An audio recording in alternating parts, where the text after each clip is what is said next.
I've got blue souls, cause I'm way gone, trying to find my way back home. Count my bones as in desert crumbs spoon. I'm gonna turn all of my stones. Rock bottom make the man and some pressure make a gemstone. Try to put $1 to my name like Creflo. Not the boy, late to the game, it's in the blood flow. And I'm from the south, it's thick skin and tough bone. Big attitude through big lips with gusto. Trust no kings, that's why they tried to crush souls. But it's IGBO, when the dust blow, this old head be standing there. No silver, just gold. Crack no books on the hustle, I was born to grind. Yo, I'm scared of your potential, I'm adorned with mine. 30 times around the sun, man, of course I shine. My legacy will not dwarf with time. And in my daughter's eyes, it's basic, I must not say quit. Every day sees a present like a Rob St. Nick. Walk a fine line between tenacious and patient. I can't slip, I'm fighting clocks and they can't win. I've got bruised souls, cause I'm way gone, trying to find my way back home. Count my bones as in desert crumbs flow. I'm gonna turn all of my stones. I've got bruised souls, cause I'm way gone, trying to find my way back home. Who that soldier in the mirror? Oh, oh. I'm gonna turn all of my stones. Impeccably I flow, hardest raps you know, breaking status quo, reaping what I sow, artistry like Van Gogh. Get it from my mama, hip so thick that I need tempo. Personality, spicy body banging like a bongo. Cause black women been it since Timbuktu, since Pharaoh. Sponge rollers and hot combs, lips, cheeks and brow bones. If you ain't for the culture, then please stay out of my zone. These little dummy rappers could never grace my headphones. See, I'm from a place in space where ain't no storytelling, you just had to have been there. If you want the battle, ain't no problem, say where. I got so much experience, I can't even play fair. But I'ma keep evolving and growing and hurting feelings and showing. You need endurance to go in, I got mileage on this pen. I've been busy cause I've been out here schooling all these kids. Took 3 decades to have this glow up that I did. I've got bruised souls, cause I'm way gone, trying to find my way back home. Count my bones as in desert crumbs flow. I'm gonna turn all of my stones. I've got bruised souls, cause I'm way gone, trying to find my way back home. Who that soldier in the mirror? Oh, oh. I'm gonna turn all of my stones. Turn all of my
guys were checking shoes last night to see if he was barefoot. Is that still the case? Is he barefoot? Because I know on Facebook somebody posted a picture of these could be his shoes, or is that so he is presumed to be barefoot at this point? What I can say is that his mom says all of his shoes are accounted for at the house. I'm not going to say that he's barefoot. All right. Allegedly! Hello everyone and welcome back to my channel. This is Lady Freedom here coming at you with another raw narrative. Here's a brief disclaimer for tonight's show. Let's watch. That's ignorant!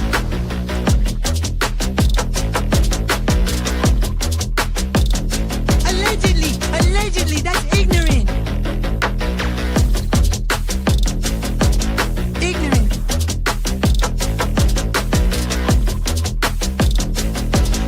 Judgment, Alistair. Chloe, you read my thoughts. You've got the shinin. You mean shining? Shh! You wanna get sued? Judgment, Alistair. You just use that shin of yours to call me and I'll come a running. Sorry for what? But don't be reading my mind between 4 and 5. That's Willie's time. Hey, yo, father. I love it when he does that.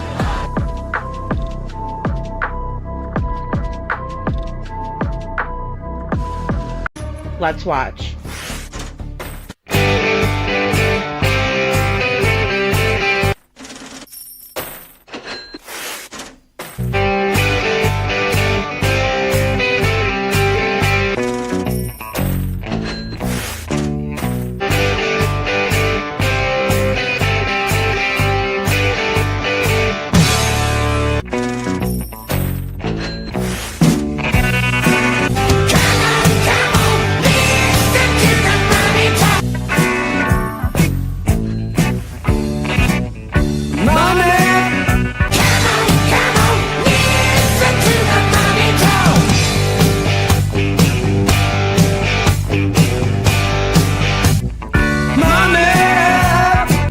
Don't get me back to good bullshit.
Hello everyone and welcome back to my channel. This is Lady Freedom here coming at you with another raw narrative. And it's so good to be with you guys here on this New Year's Eve night. So we have about 20 minutes before the ball drops in Times Square, and just have it on the TV. But Diana Ross is singing right now, you guys, and I don't know, whoever she goes to or whatever she has done, she looks amazing. I just have to say that. But welcome in everyone, and thank you for being here. Hey Tucci, thank you so much. And guys, do please have the best New Year's ever. And also just remember that all of our viewers have to have 21 and over. You know, I need to see some ID in here. No, I'm just kidding. But Night Court is viewer discretion advised always a mature audience because we deal with mature topics here. And, you know, it's not always the best content, right? Sometimes it's, you know, I mean, I hate to call my own content shit, but it is when we talk about some of the nasty things that could possibly be going on in these cases. So, and then also the dynamics that we see in true crime that exist are not the best circumstances, and that's what leads to a missing child, in my opinion. It's not always the case, but it is statistically one of the, you know, number one um, outcomes, I should say. Gail says Happy New Year to Lady Freedom mods in chat. We are Sebastian and Devlin's army. Yes, thank you so much, Gail. That is so sweet of you, and thank you for the green and blue hearts. You know, this year has been pretty crazy with a lot of goings on in true crime. I mean, we had a triple homicide with Travis Decker, his own 3 little daughters. Just horrific, right? And then the number of missing kids, and you know, it's tough to remember that around this time. I'm putting together kind of a compilation video of all the photos, but I just want to make sure I'm not missing anyone. So it's taking me a little bit longer. I want to make sure it's very good and impactful. I have a perfect song that I've picked out, but I just want to make sure the video flows, and that takes a little bit of time. Justice for Noog, thank you for being here. She says, open up FBI. Hey, everyone. Thank you. Thank you for being here, Justice for Noog. And yeah, I put a true crime party is what I put into this AI, and that's what it popped out at me. This little party where it looks like we have some suspects and just kind of a fun background, something different, because we're going to talk about a bunch of different cases tonight, and you know, kind of what we've seen over this year. Also, we have little baby Emmanuel, who is also still out there missing. You know, a lot to talk about. And little Miss Sharon, it's so good to see you. Thank you for hitting the like button. Thank you so much for being here, guys. 1999. I was sick that New Year, says, oh no, Heavenly Son, Adam. Oh, January 8th, rest in peace, Nuger. Oh, Justice for Nuke, that's sweet. Everybody give someone a hug tonight. Oh, that is so sweet, Justice for Nuke. Thank you. Thank you. Thank you for sharing that. And gosh, I think that's one of the biggest things that we learn, right? Is that we can't take each other for granted. That's for sure, because nobody knows if we're going to make it to the next day, right? Something could happen. And that's, you know, just the way life is. It's so fragile. Happy New Year's. Thank you, Bo. I saw you cheersing everybody in the chat. That was so cute. Little champagne toast in the chat. And hey, Witchy Mama, good to see you. Aw, yay. Justice for Noog. Yay, rock stars, here we go. Yeah, I got a little video that we'll do when they drop the ball at midnight here, and then, you know, we'll keep an eye on the clock, and I'll do it for, you know, the central time zone. I don't know how long we'll be on tonight. But and hey, Sandwich, so good to see you. So good to see you. Happy New Year to all those here, those who are no longer with us as well. Thank you, Sam, for that as well. Thank you. Oh, and here's the little cheerses that. Oh, that's cute. Hey, Fave Auntie, good to see you. Happy New Year. Happy New Year, Andrea. I hope you feel better. Oh my goodness, I'll tell you, it's definitely that time of year, and everybody seemed to have gotten a cold front as well. So. But shout out to everyone here. Hey, Lori, thanks for hitting the like button. Hey, Lori, good to see you. Also, Valley Gal is here. Hey, Kiki, good to see you. Happy New Year. Happy New Year to everyone. Hey, Meow. Hey, Mama. Let's see who else we have here. I don't want to miss anybody. Hey, TJ, Happy New Year. Aw, so good to see all you guys. My goodness. Very, very good to see all you guys. Let's see. I just don't want to miss anybody. Aw, thanks, TJ. And thank you for the green hearts, guys. And of course, we're definitely going to talk about Sebastian Rogers. As always, we kind of a lot of these cases are very similar. With Devlin's case, it's a lot like Sebastian's case in many ways, and in his case is different and unique in his own ways as well as Sebastian. But it's amazing how much they kind of go together. Hey Gina, Happy New Year. And are very similar as well.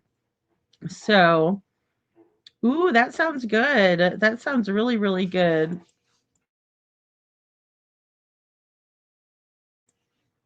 So let's see here.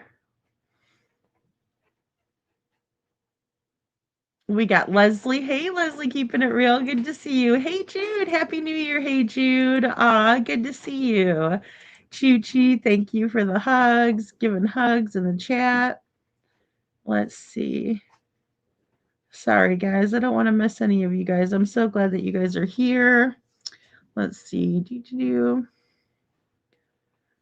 And Purple Hearts for Crystal McCrory Jones. Jana, it reminds me of Jana to the Purple Hearts, even though I know we put him in there for Crystal, but it's also for Jana because, she works so hard in advocating for her sister. Just every single chance, whoops, I dropped something there.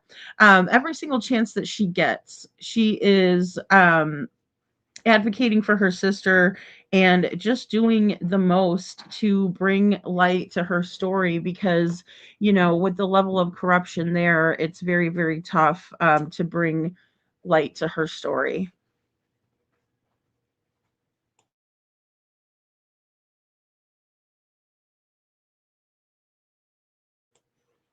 So, oh, hey, Sweetie, good to see you. Blessed in Florida, good to see you. So, Blessed, I see, and I knew if I went too fast in the chat. Thank you guys for all the green hearts. Oh, and the Eagles, we're gonna reschedule with Cindy, talking to, and I also added Zachary in the video for tonight. So, we're gonna be talking about Zachary's case and just bringing some awareness, just to his case, and I think that's the best thing that we can do, especially when, it's been so long. 3 years is how long it's been since Zachary was last seen. And, my heart goes out to his aunt. She has really, again, been the best advocate. The families are really important in advocacy. When there's a missing loved one, someone has to step up and just really be that person to lead the way in reaching out to resources and being a voice for their family member. So, hey, Kylie's Nail Candy, good to see you. Hey, Joe. Let's see. Yep. So I think we got everybody greeted in here. But so with Sebastian Rogers' case, I just want to say a couple of things in terms of differences of opinion and kind of how, especially approaching the 2-year mark of Sebastian being missing, how that can kind of change perspectives or views on things. I think a big part of any case is kind of starting back at the beginning again and working your way back through theories, because I see there that it's important for a couple of reasons, but one that's really important to me is that knowing what we know now, we can apply that knowledge to what we didn't know back then, right? So when we go over these interviews, when we're looking back and revisiting things that have already been visited, then we can get a better grasp on what actually happened. So I think that's really important to re-examine, and I think it's important to keep on sticking to facts, and if see where the facts lead us, right? Because our theories will always evolve and change with the more information that we get. So one thing I wanted to say about, because I watched Hindsight's live last night, and I thought it was very interesting, some of the information and data that they had applied to their research or research to get the data, right? And so it seems like Katie has been busy traveling in her work van, is what I've gathered. Um, and I think that is very interesting. And I think that would explain a little bit of why we haven't necessarily seen, Katie around very much. Because according to what they showed, all of the activity was from 2025. None of this activity to any of these locations occurred before 2023, 2024. In those years nothing occurred, and then we had 2025, and now there's this activity. So I think that that's interesting, and I think that the work van has always been a point of interest, and it was one that Nancy Grace was particularly interested in. So I think that says a lot. um Her being a former prosecutor, she would know what to look for, right? And she would be keen to certain things that other people wouldn't be. So with that being said, I think it's very interesting that Katie was going back and forth at certain points, and maybe staying places for a period of time, which I suppose is unknown. Um, but again, just very interesting. Hey, Sammy, good to see you. Lori, cheers all around. That's so cute, Lori. You guys are awesome. My triplet guinea pigs turned 2 tonight. What is this? What is his name? Gulliam and Luke and Richard. Richard. Joe. That's funny. Sometimes I don't know if you mean to be funny, but yeah, you sure make me laugh, so I appreciate that. Yeah, really it is really interesting, Lori, right? And so yeah, with that as well. And I'm sorry guys, I get behind in chat, and I get onto certain subjects, and then, you guys might have moved on by then, but either way, I think it's very interesting having to do with the traveling, right? The mileage. They obtained this mileage from a vehicle maintenance log, right? That kind of detailed what was being done to the vehicle. Like for instance, an oil change, or one of the things was that they had a new wrap put on her van, her Brinks, and Katie works for Brinks, guys.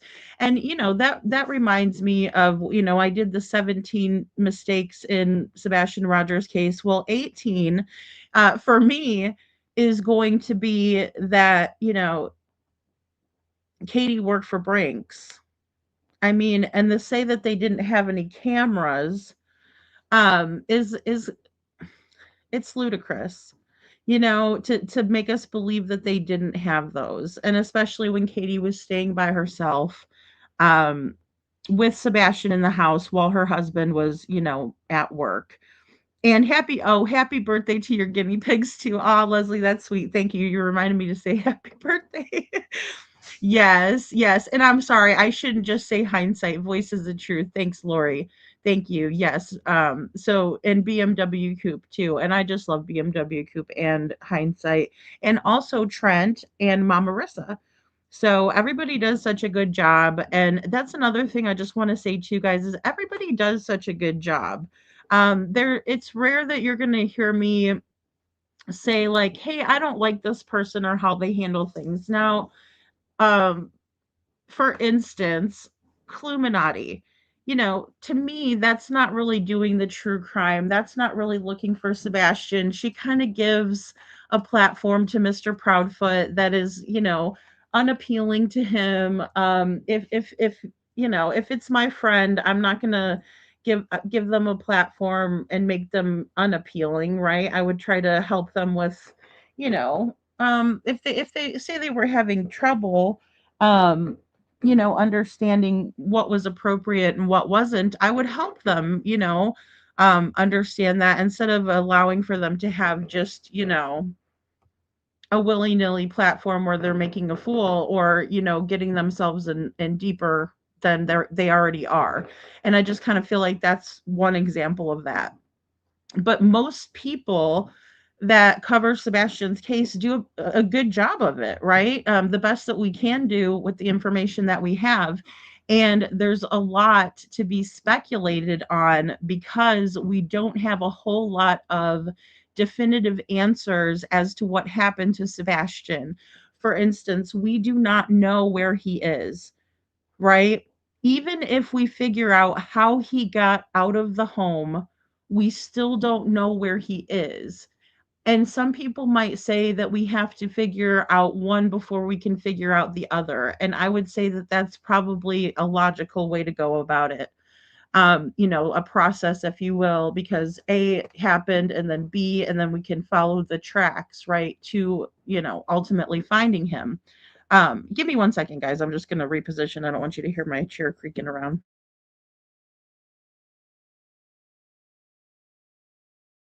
Okay, sorry about that. So either way, we are dealing with a situation where we have limited knowledge, and then we have some really strange and unusual evidence.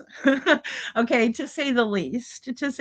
So we're dealing with strange and unusual, unknown evidence, unsubstantiated evidence, right? That we can deem whatever we would like, right?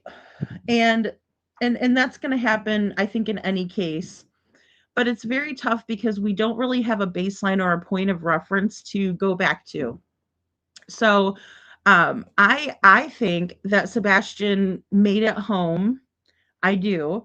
That is, my main theory. But I've also said that I've had about a 20% chance in my head that Sebastian didn't make it home, right? That he just straight up did not make it home.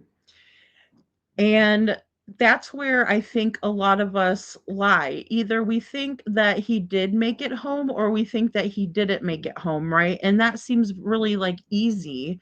But it is. It's, did he make it home or didn't he make it home? Right? That's just either or. Those are the two options that we have to work with, really.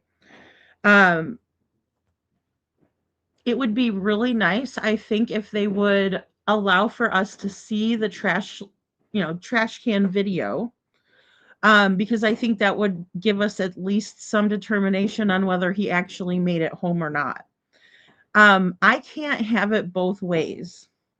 So if I say that I think that Sebastian made it home, then I think that Sebastian was taken out of the house by way of the 3 a.m. lights, right?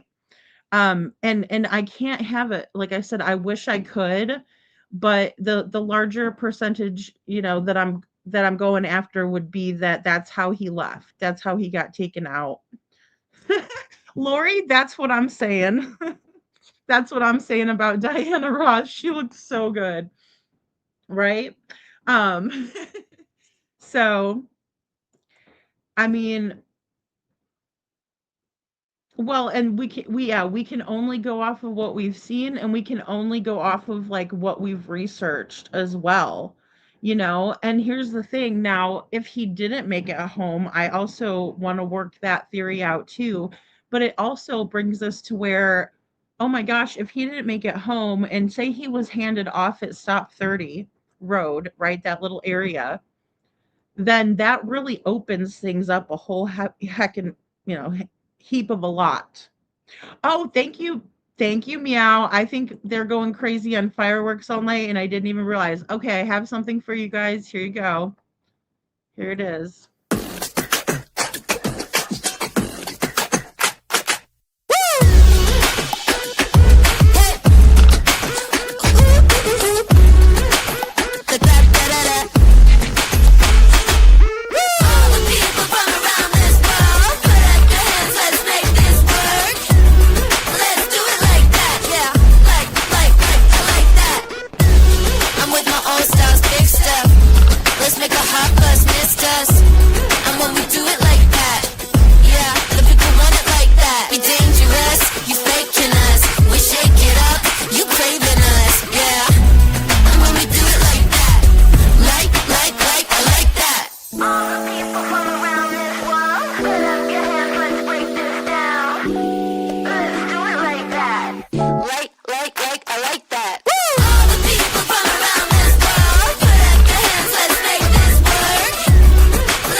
right, guys. So, happy New Year. Happy New Year, guys. Happy New Year, Dragon Tribe. Let me see all of these. Oh, Happy New Year. Oh, there's Mom and I see Gina. Thank you, guys. Thank you. Now you're angry, Joe? Just kidding. See, I would have laughed at that if you didn't put just kidding, because I think that you'd always be joking. Aw, aw. Thank you guys. Yay, get those pots and pans out, Kiki, and let them bang the pots and pans around. That's what we used to do that as kids. We go outside and bang the pots and pans. Oh Lord, that's so cute. Aw, you guys. Happy New Year. Aw, hey Jude's dancing in the chat. Aw. Oh, I know. I cannot believe that Django is not going crazy right now. I really, yeah, I can't believe that he's not. He's already in bed. He's an old man. Some people in chat are in the future. TJ, it's always like that. It's always like that in here because I get behind. I do. Aw, yay, favorite auntie. Oh, to East Coast friends, Sammy says Happy New Year. Happy New Year, guys. Aw, hey, Miss Ann, you're not late. You're just in time. Aw, yeah, I know, Miss Ann. Aw, that's so sweet. I'm glad you're here. I'm very glad you're here. Oh, so is all the Dragon Tribe. Look at that. Yeah, pots and pans with a wooden spoon. Yes, Leslie. That was what we did as kids because, I mean, you just make do with what you got. There goes a whole bunch of gunfire around here. Oh, it's going crazy around here. It has been fireworks all night, and I thought they were illegal here, but oh yes, yes, Thundersure, exactly. Sometimes the dogs they hate it. Oh, they just go crazy. Um, aw. Happy New Year from the East Coast, says Blessed. Happy New Year, Blessed. Aw. Yes, and then I'm having to remember that I need to wait for, Central Time to say Happy New Year to everyone. So I'll make sure I do that whenever that time comes too. So, hey Holly, Happy New Year. Aw, cheers, guys. Aw. So yeah, so with that ringing in the new year, I think that as we move forward, with the channel, I think that we're going to be, trying to expand on taking on some more cases.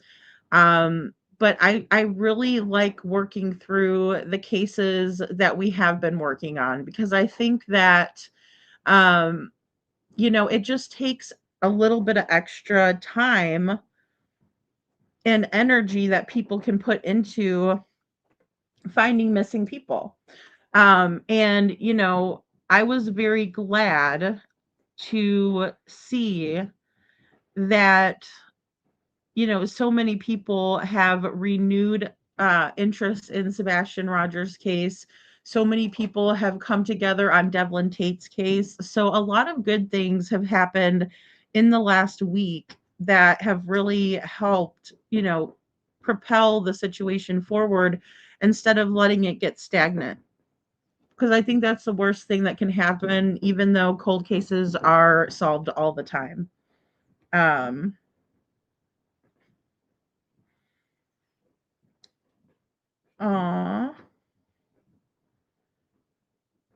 Oh, that's cute, BC. Sorry, I was just keeping an eye on the Discord. Aw, that's cute. Hey, Tony Fire, welcome in. Happy New Year. I think you guys are okay. So you guys had a New Year yesterday. Is that right? Am I right on that? Good morning. Okay. Oh, good morning. Happy New Year from South Africa. Oh, that's so sweet. It's a beautiful new day. Tony Fire, that's awesome. Thank you so much. That is wonderful. That is so right. It's a brand new day. It is a brand new day. And a new year, it's always so hopeful, the new year, I think. I'm not big, I don't know, do you guys do New Year's resolutions?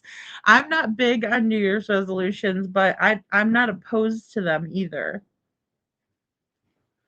I've just made ones, and then like come February, it's like, uh-oh, I forgot about that. I seem to have forgotten. So, oh, your niece in Michigan wish you a happy New Year. Yep, because she's up there, so it's New Year's there, right?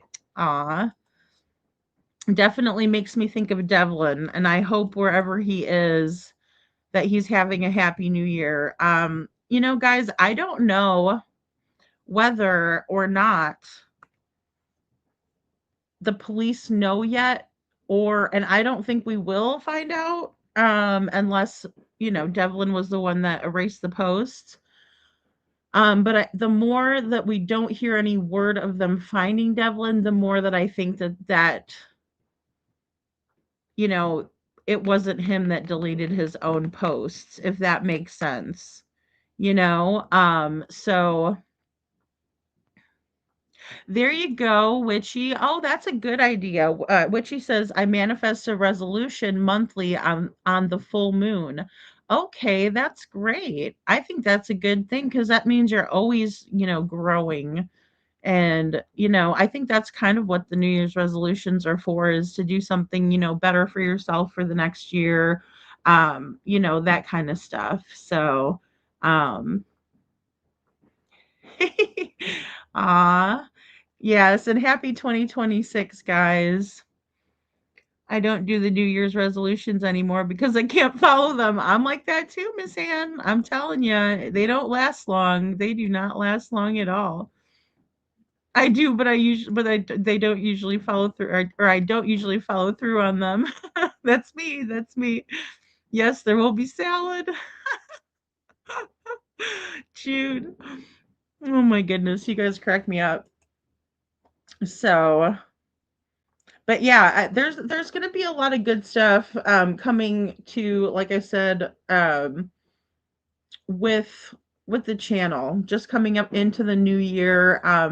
It's great how we have grown as a channel. Just from even just this last year has been pretty wild, and it seems like it's been longer, but it has only been a year since I've been going live. Back in December was the 1 year mark. And so we're about a year and a month in, to into the lives and things like that.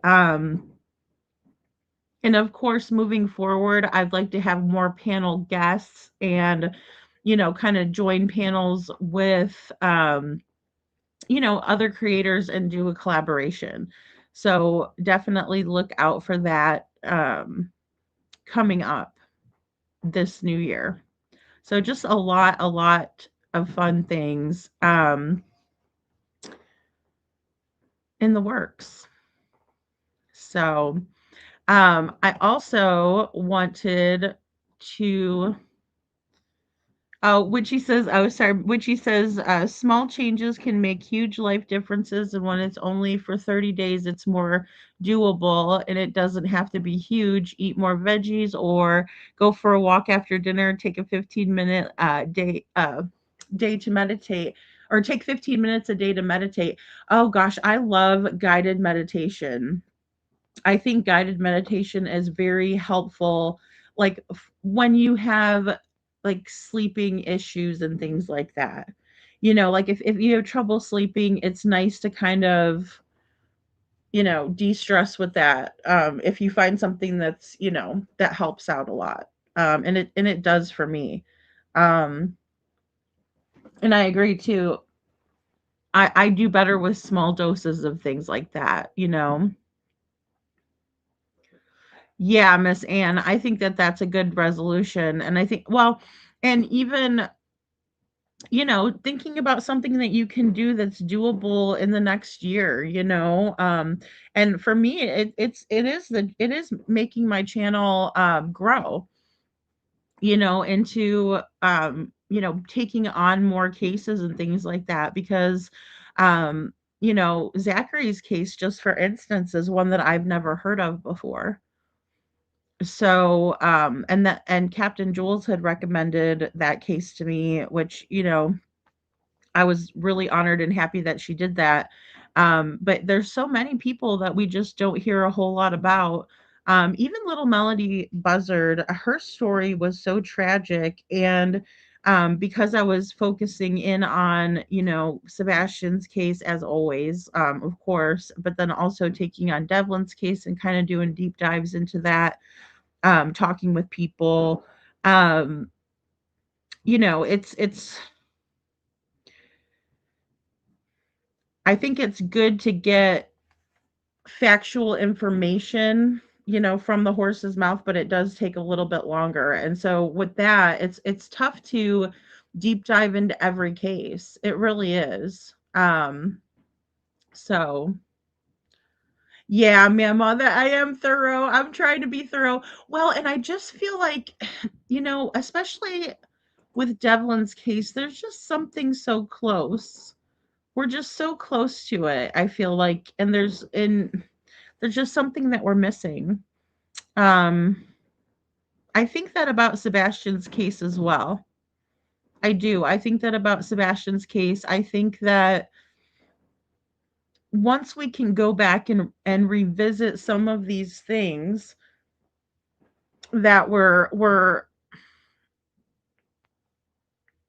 maybe we've gone over it before, but maybe there's something more to it. Chris Proudfoot's statements, and this is one thing that I'm, very much in disagreement with about the 18. I know a lot of people are like, but Chris talked about excuse me, Sebastian coming back when he's 18. And I just think back to some of the things and other things that Chris has said, which makes me think like, oh my gosh, he's just leading us down a rabbit hole, right? But one of the things that he has stated could be true, right? So the best case scenario would be something like a school or an institution or something in that regard, right? And we talked about it here before, just about how secretive those schools can be, and how it's like, I don't want to call it like a boot camp, but it's almost like once the child is signed over to the school gets to call the shots and, tell everything, um, you know, moving forward, what the child is going to do, how long they're going to be there. Um, and so, I don't want to overlook something like that. And then I remember too, when we were calling around to the schools, I know that I didn't call behavioral schools. I called schools that would take autistic children, which was my bad, right? Because I didn't realize they were trying to put Sebastian into a behavioral school. Like, so that's a little bit different. Um, but they also informed me that they did not take children who were from out of state. So yeah, I can't believe they're legal. I know, Holly.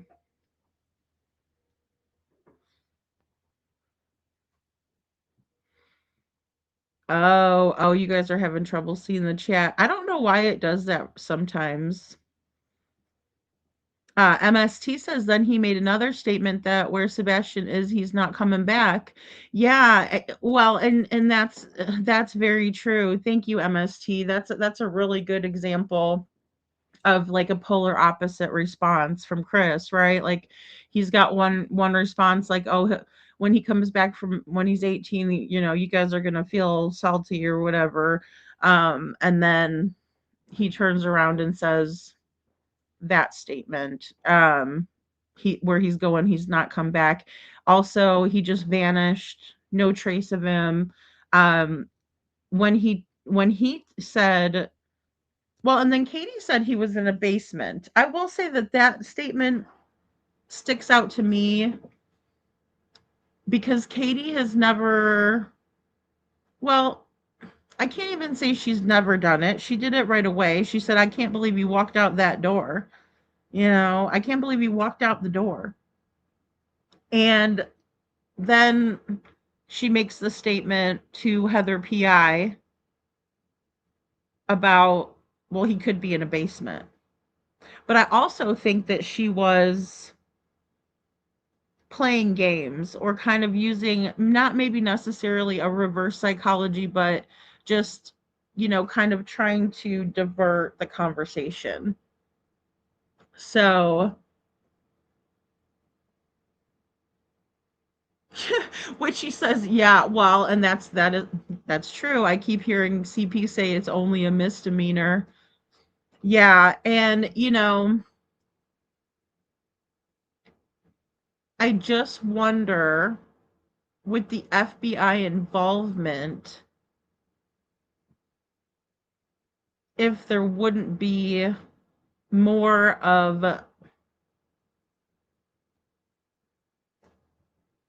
response to try to see. I mean, because even a military institution is government run. You know, this case is very strange. So if he's in a school, then why don't they just tell Seth? You know, I've wondered that too, Shadow. I would think the pressure would just, you know, eat them up. But then again, you know, dealing with someone like Chris Proudfoot, I think that they would take it, you know, for lack of a better way to say it, to the grave, but you know, if they had to. I just don't know who would be keeping Sebastian for that long. You know, which would make that other theory of him coming home when he's 18 more probable. Yeah, like she was trying to fill the time. Yeah. Yeah, and I don't know why they wouldn't. I think they love torturing Seth. I will say that. I think that's a terrible thing to even have to say that, but I do. I think they enjoy it. Um, you know, I was watching Jen's live astrology for mystics, and um and I hyped and shared it on my channel too, because I'll do that if I like, you know, if I like something or I'm like, yeah, that's a good live. And she played some excerpts from Nina and how Nina was talking about what Chris and Katie did to her and what Mama Socks did with Faith, right? And what they did was torture Nina, right? And in this interview, guys, Nina said some incriminating things about herself, right? Even she was, in my opinion, being very candid and honest with what she endured from Mr. Proudfoot. But she also said that she smacked him, right? She said, I smacked him because he was, hey, baby, with someone else on the, you know, on his cell phone. So, you know, in that way, I think it makes Nina a more believable witness that she's willing to put herself in a negative light. Nina also went back, which is very common in abusive relationships. People tend to go back, you know, and give it another try, especially with narcissists. They can be very charming. They can use hoovering tactics. They can use love bombing tactics. And they can make it seem like they're going to change when they're not, you know, and it's very, very devastating to somebody who, you know,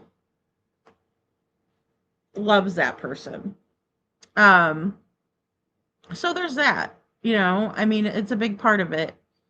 Hey, SIGI, good to see you. Happy New Year. So, Justice for Nuke says, in my opinion, he ain't in a school. They get updated missing kid reports, and in my opinion, he ain't playing video games in a basement. Yeah, in my opinion, a private party caretaker would be less risky for them. That is very true, Justice for Nuke. I agree with that. And I hate to say it, but I did say something similar. I forget what I was listening to. It was probably when I was listening to Chris Proudfoot's crap. And I said, oh, yeah, he's just having the time of his life somewhere. They're just giving him ice cream and whatever he feels like having, like that's not believable to me. I agree. And that's a sad thing. They're just not good people, right? And then maybe they do have him with someone, and I think that would be, especially after this long, I think that would be a better option for why he's been missing this long. um and I also hate to say it, but there could have been something that had happened because um of the pressure as well. Like, or if he was in a school, what scares me is, what if he was in a behavioral school and he was hurt, because we know those places don't have good reputations. you know so I think about all of that. I consider all of that. Thank you, Shadow. Happy New Year. I said it earlier, but I don't know if you saw it. Happy New Year, Shadow. Thank you. Thank you. I know we had so many earlier. I had skipped over some comments. I know, because I've been trying to keep, I get behind in here. I've always thought that they probably broke Katie down and brainwashed her. Well, it seems like she had a very different opinion. And, Seth has said it before, that Katie wasn't always that way. She wasn't always, she didn't always treat Sebastian the way she was treating him before he went missing. Oh, I know. Me too. Or his family. What if, and heaven forbid, but I mean, like, some of those people in the Guy family are very weird characters, in my opinion. And especially knowing that the police, oh, oops, we lost a whole video of a shootout at a gas station. Whoopsie. That doesn't make me feel great. Registered RSO, multiple counts of animal cruelty, but only, got in trouble for one of them. Domestic violence history.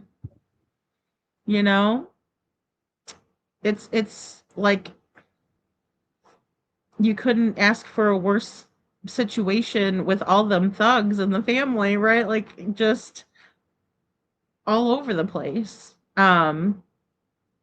were talking a little bit earlier in the Discord about how they could take samples, and because these are the people that we're dealing with. Like, we are dealing with people who have hurt children in the past. So this is what's so scary. So say that they did decide to put Sebastian, and they know which place to pinpoint in the cemetery that they would have put him. They could do sampling, I think, on the soil, underneath said place where they think that he could have been, placed, or what have you, and do some testing that way to figure out if something, more nefarious happened in the cemetery. Some things that stand out to me about the cemetery is that it was about 3:45 a.m. That there was 2 occurrences one night after another, and that there was some sort of goings on with, lights being in the area. But I do know that many of the other creators have gone over the past and even in the very beginning to re-examine that area, right? And then even one place that Jen thought it was, a good place for me to see was that cemetery. Um, and then again, we have the Stop 30, which really made me reevaluate even the lights or Sebastian making it home. I was processing through that as well. Um, which is a tough thing to do because then, like I said, it kind of opens everything up to it not being isolated to the neighborhood per se, but to really anywhere, because there's no way to tell from that location if anybody had been in and out of there definitively because there's no cameras or anything. As a matter of fact, it's someplace to dump, animal bones and such, you know? Yeah, if that's a situation, I pray that, yeah, and other things I'm staying positive. And we have to stay positive, Justice for New, we really do, because we don't know. We do not know. None of us know. If we did, we would find him. I think if any single person other than, I'm sorry, but who hurt Sebastian, and I think that is Katie because she was the last one with him. But other than that, I think anybody else that had information about where Sebastian is, I think would tell. If they thought that it would help find him. But we have this family, as Holly was saying, and then the other part of the family, both parts of the family don't mind hurting children. It's one of those things where it's like accepted or acceptable, right? And that doesn't sit well with me. Gina says, we know Katie has disregard for the law having Sebastian around her mother, so who knows what they did. And I agree with that 100%. Yeah, she didn't mind bringing Sebastian around her mom at all.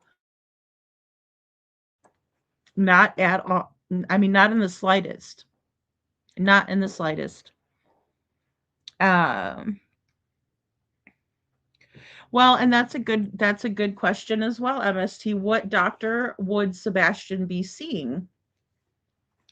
They would have to, and I don't remember if this was in chat here or in the Discord, but we were saying, maybe spread the word about the word to pharmacies around the areas, because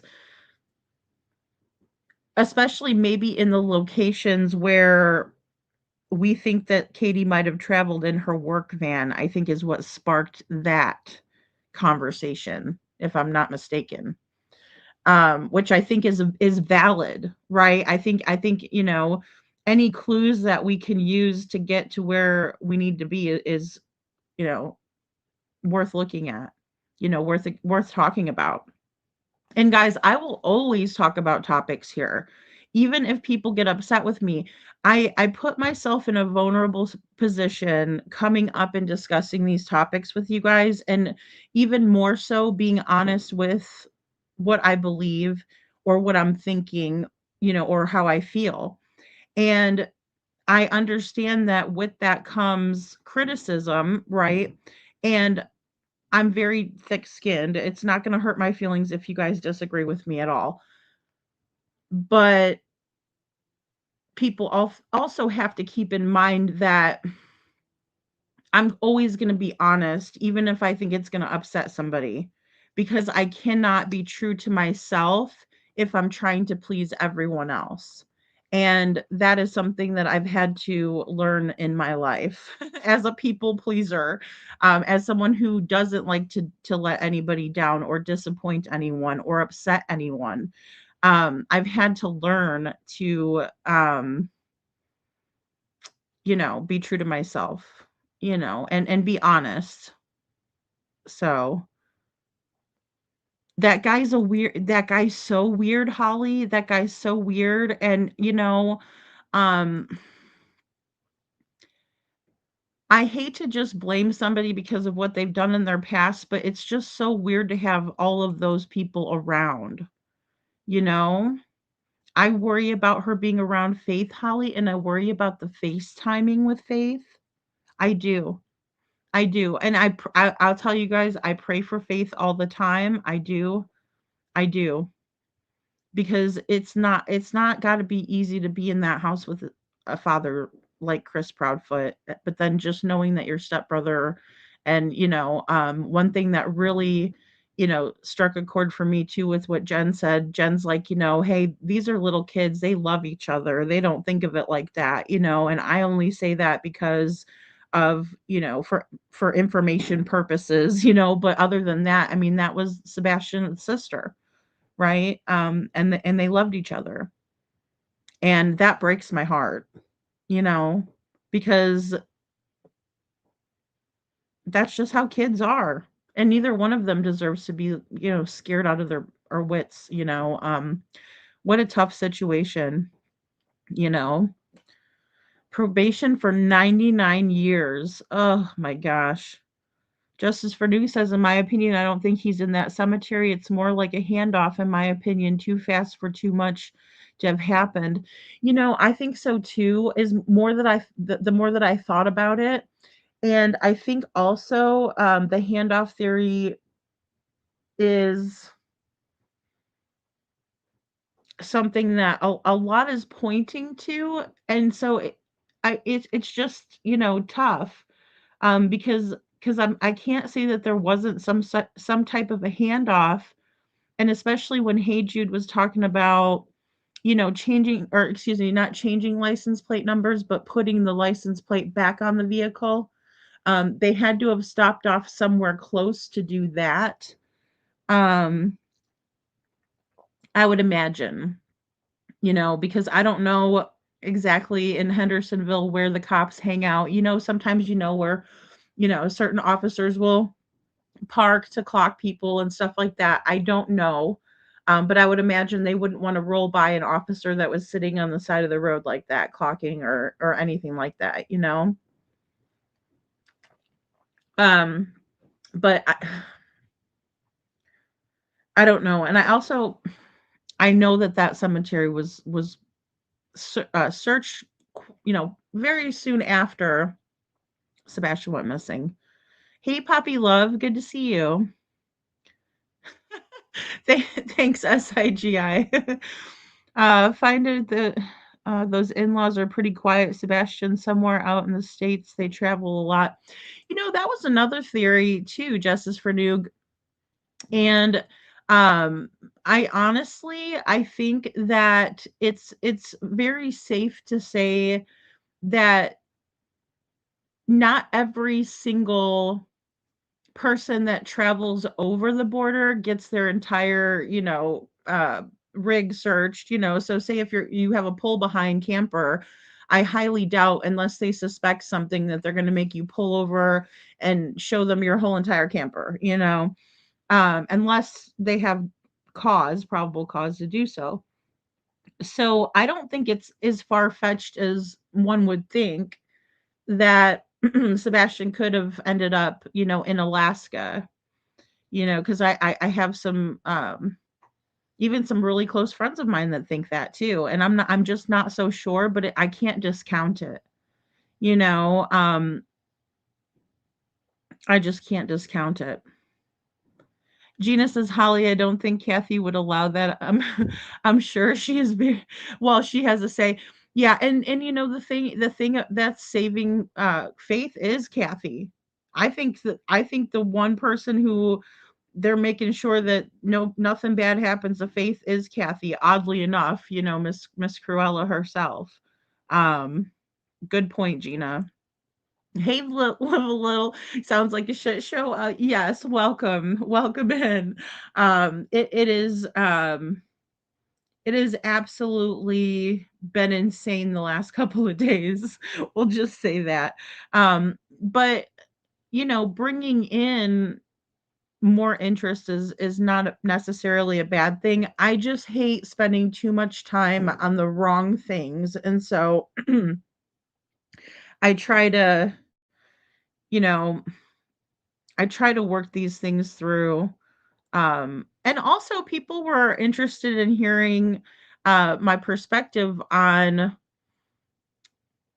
just the whole situation, and I don't know if it's because I really do think the lights have something to do with how Sebastian got out of the house. Um, if he did make it home. So maybe that's it, you know. He does need to see docs to follow up. He does, you know. Thanks, SIGI. Thank you. Thank you. Thank you, Lori.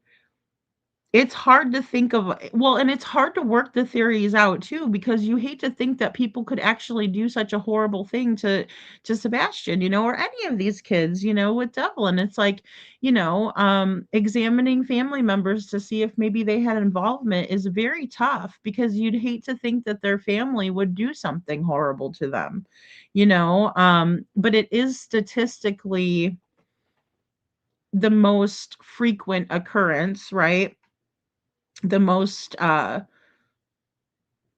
you know, probable outcome, but it's not always that way. um you know, not always that way. And you know, you can't ever rule out someone who's able-bodied to you know, leave on their own. But in Sebastian's case, the no shoes thing is number one mistake, right? Because he wouldn't have made it far without shoes, you know. Sammy says, especially after Faith allegedly saw Sebastian get hit in the face and then he's missing. Yeah, I agree. I agree. Um, and just the psychology behind that, Sammy, has to be tough for Faith to have to be around her her dad and her stepmom. You know, just being in the house that he went missing from that would creep me out as a kid. I don't know if that's because, you know, I would watch Unsolved Mysteries as a kid, and if one of my siblings went missing, I would be freaking out.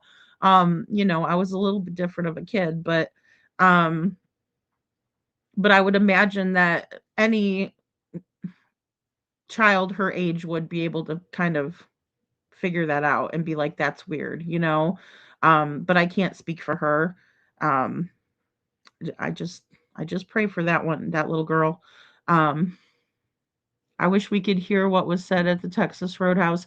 Holly, I wish there, you know, the one good thing that Julie had done was try to do that lip reading thing, even though I couldn't really get onto it, but maybe there's more to something like that. Um, because I would like to know. I mean, yes, we have the body language. We definitely have the body language. Um, so there's that, and that's what I was gonna actually pull in. I'm glad you said that. I was gonna pull that in from the channel, and oh, Josh is on with. Oh, I see Josh is live. I love Josh. He's so good. Let's see. Let me see here, because I do want to go into watching a little bit of this Texas Roadhouse footage. Um, with some of the things that were done. Oh, that's Green Hoodie. You know, and I just would really like to get a better look at Green Hoodie. I really, really would. That would be so nice um, to get a better look. And unfortunately, and I still haven't ruled out something that could have happened in terms of the Yellow Jacket guy, since he had Sebastian on his phone. Um, so oh, I'll show this one really quick while we look. But this one is why did they lie to us about the Texas Roadhouse photo? So give me a second here.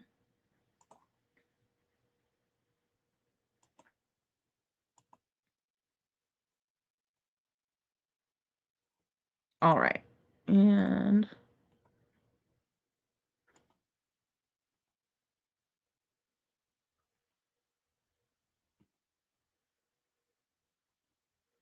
whoops, my bad. Sorry, guys. Okay, guys, I just wanted to pop on really quick because while I was off, I had some time to do a deep dive into this research. And this is the picture that was logoed by the TBI when Sebastian went missing. And it was what a lot of us thought to be the Texas Roadhouse.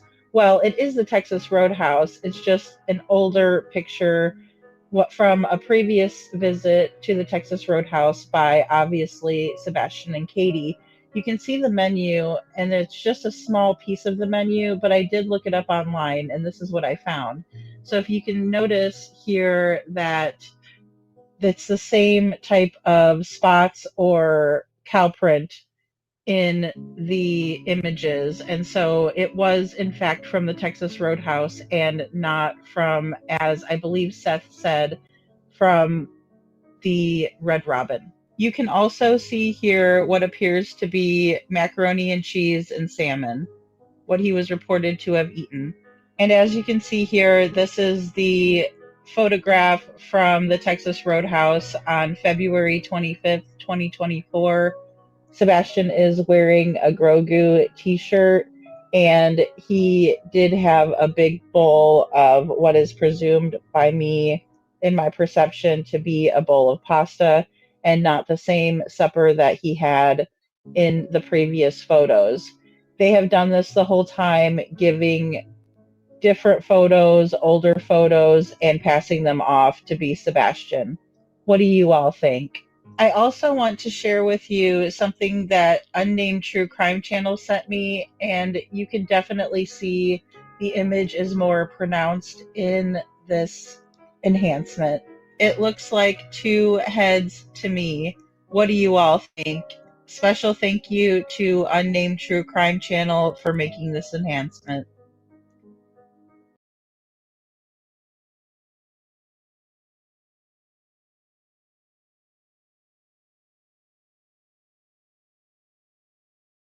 Okay, guys. So I said, oh, look, it's Aunt Nancy, but I was muted. Thank you, Poppy Love, so much for your super chat. She says, thank you for everything you do to help children. I know you put an enormous amount of time research preparing these lives. Oh, thank you, Poppy. Chats and all your sincere love and prayers for Sebastian and other children. Thank you, Poppy, and a flower. Thank you. How sweet. Thank you so very much for that. That is amazing. Thank you. Very kind. Good to see you, all that's unseen. Hey, Heather Marie, good to see you. Aw, good to see you. Thanks for being here. So yeah, that was just kind of an interesting video. I also worked with Star Lambert on that one, which was pretty cool because we were trying to find that damn menu and we couldn't find it. Let's see. No, that's Katie's interview. Here we'll do an oh shit moment for Katie. Give me 1 second. Because some of you guys have probably not seen this. Oh, sorry, let me go to this first.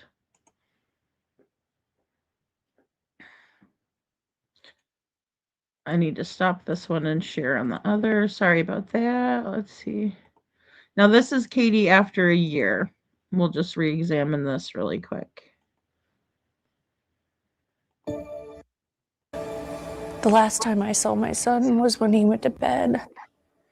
Tonight marks 1 year since Sebastian Rogers disappeared from his home near Beach High School in Sumner County. He's 16 now, but there are still no confirmed sightings or leads in the case. Fox 17 News' Kelly Apollino sat down with Rogers' mother, Katie Proudfoot, and the search for her son and the ongoing public scrutiny surrounding this investigation. Green tea. A voice and an exuberant smile that have been missing for a year that Sebastian Rogers has gone without his favorite things. Cats are the number one. He loves animals, almost all animals. Animals, video games, books, and any chance in the pool. He loves water. He swims like a fish.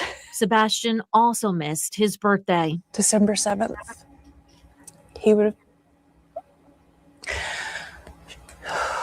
He turned 16, and he should be home for that. But Sebastian, who has autism, hasn't been home since February of last year. After dinner at the Texas Roadhouse on the 25th, Katie says she and her son went home. Did anything happen the night he went missing that was like cause him to run away? Was he punished in any way? An argument? Just a normal night? It was a normal night. It was a calm night. That turned tumultuous by the next morning. It was when I went in his room and he wasn't there. He wasn't in his bed. Katie says she frantically searched the house and drove around the neighborhood at 6:30 a.m. until she and Sebastian's stepfather, who says he was away for work at the time, called police. We need you to search your properties every day. But an Amber Alert and an extensive week-long search didn't yield one significant lead or even a glimpse of the boy on any doorbell cam video. Days later, investigators combed through a landfill 2 hours away, still saying they had found nothing. There is no evidence to support foul play is involved in the disappearance of Sebastian. But at this point, you don't rule it out. We're not ruling anything out. For the next year, any activity involving Sebastian's case would fuel droves of online followers and even a restraining order against one YouTuber. There were quite a bit of people that were, sending some very threatening and hateful messages to us. What would you say to those people? Just stop. Fox 17 News sent the Sumner County Sheriff's Office, the lead agency in the investigation, a list of questions in anticipation of this story, including asking if there are any new leads, what kind of evidence detectives have vetted, and if investigators still believe there is no indication of foul play.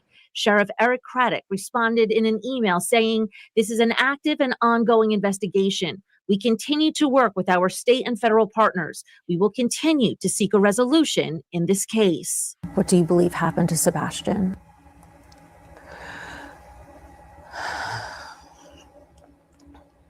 Unfortunately, over the last year, I have thought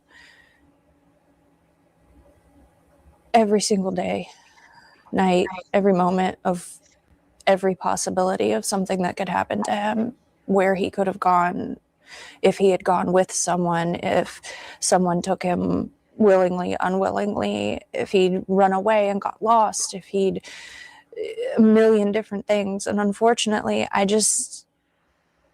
don't know. But Katie and a private investigator she retained believe this piece of surveillance video taken the night that Sebastian went missing could be a lead in the case. 1217.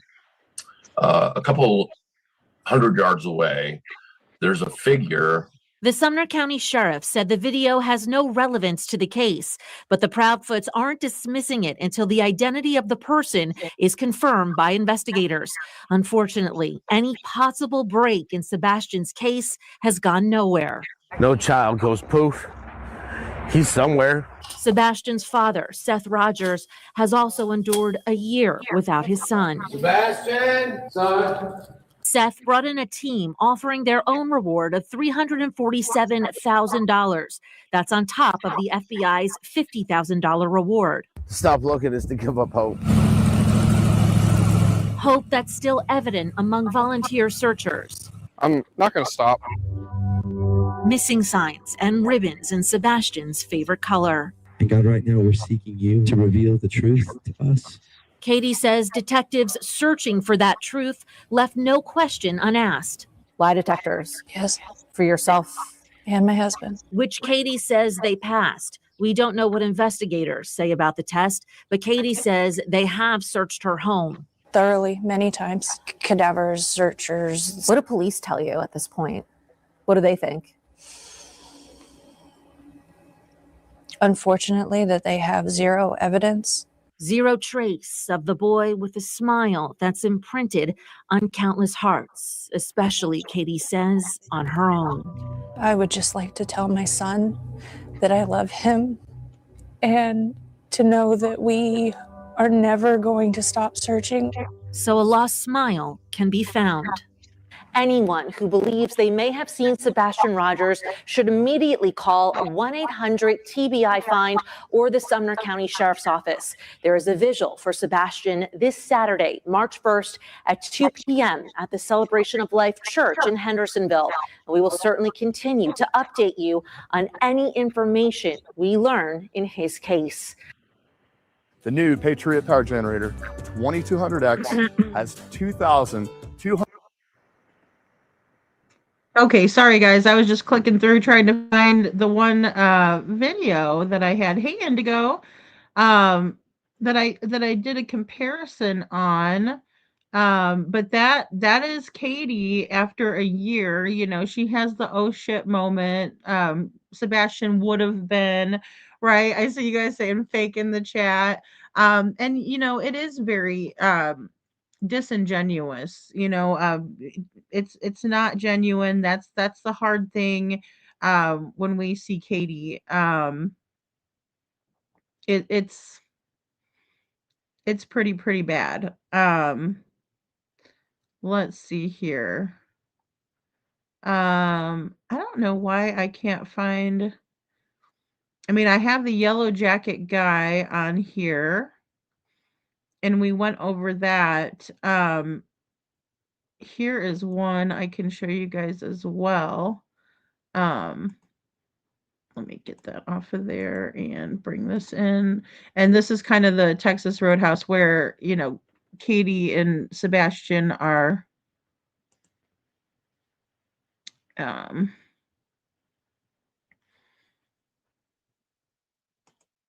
okay. Oh, here we go.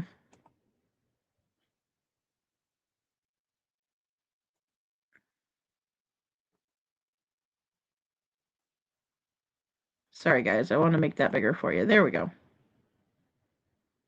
And then, you know, you can see Sebastian. He's eating all of his food. Katie takes a secret picture of Sebastian while he's eating his food. And later, Chris Proudfoot was asked on a panel, where did that picture go?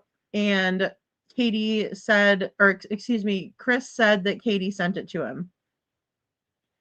To make sure that Sebastian was eating up all of his food. Good night, Bo. Good night. Oh, we got 7 minutes. Oh, good. Thank you guys for reminding me. Thank you. Thank you. I'll play our video again. Yes, Poppy, exactly. Locking the fridge, taking his pets away, causing so much trauma. Yep, only need to put up at one house. I mean, and Sebastian had to be terrified of them. In my opinion, local news needs to look more into CPS and ask. I mean, I think so too.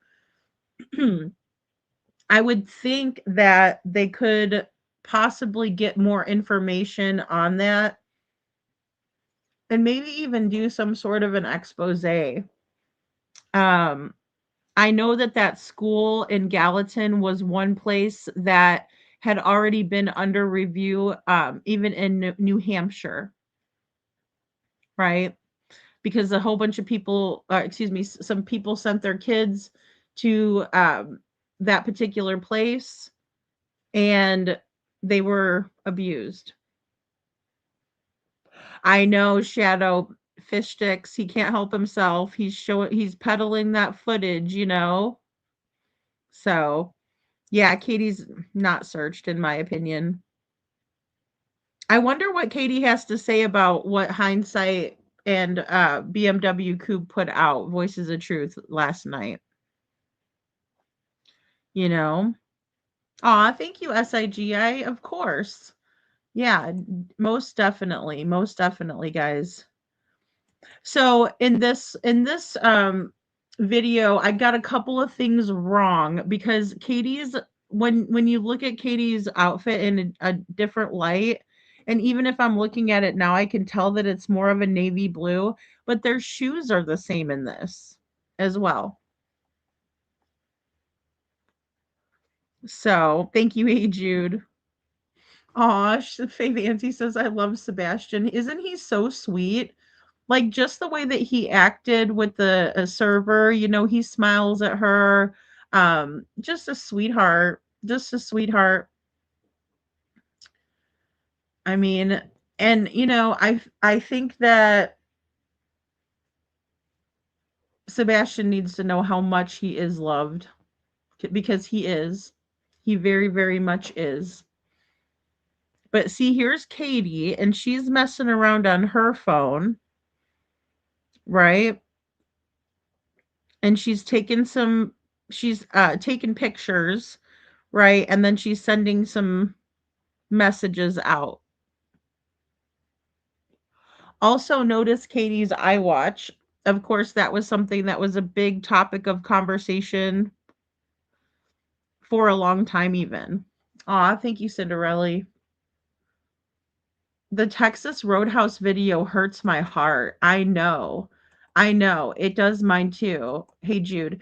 And, you know, especially when he's denied the role, you know, that's not going to be in this one.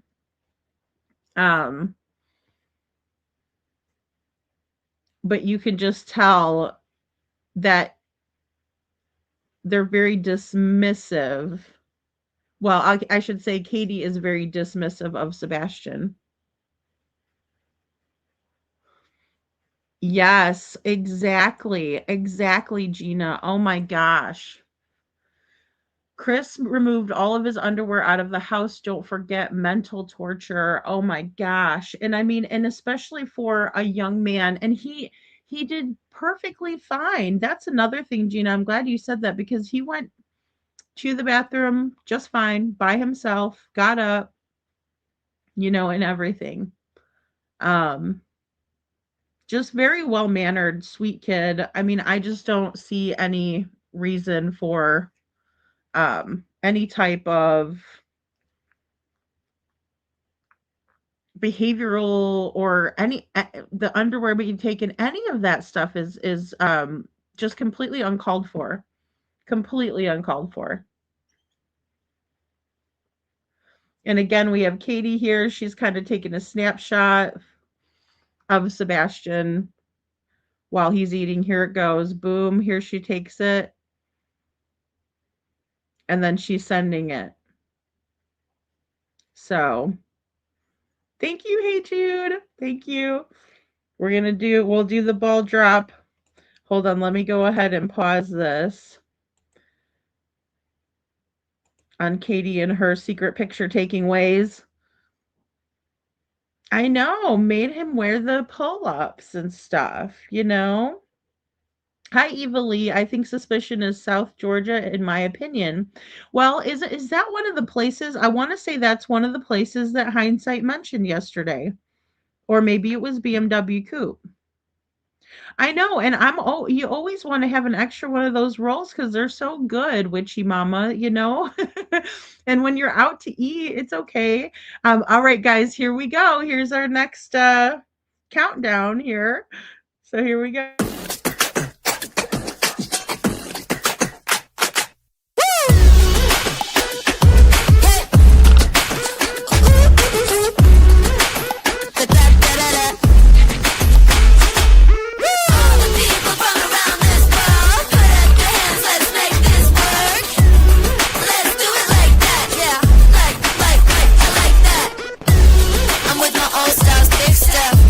Let's make a hot buzz, miss us.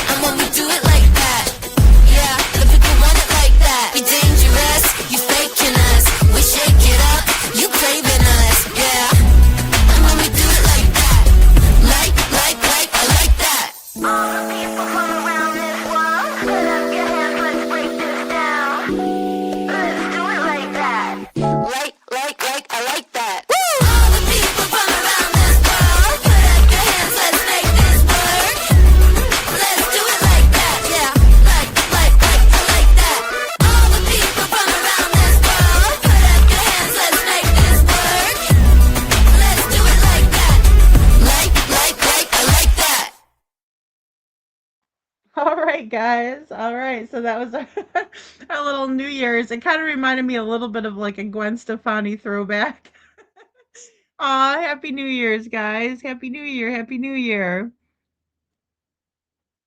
Yes. Oh, every single thing. Every single thing. Aw, thank you, Meow. Happy New Year's from Texas.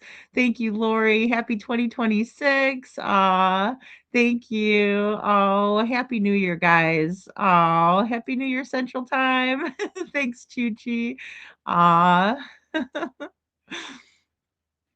Oh, yeah, the Chris had enough of her Katie having to go back and forth with the clothes. Yes. And that's normal mom things to do, right? Oh my goodness. I had a foster child for years that went himself in the bed from anxiety. And I think that's where it came from. Justice for Noog. I think that's a regression,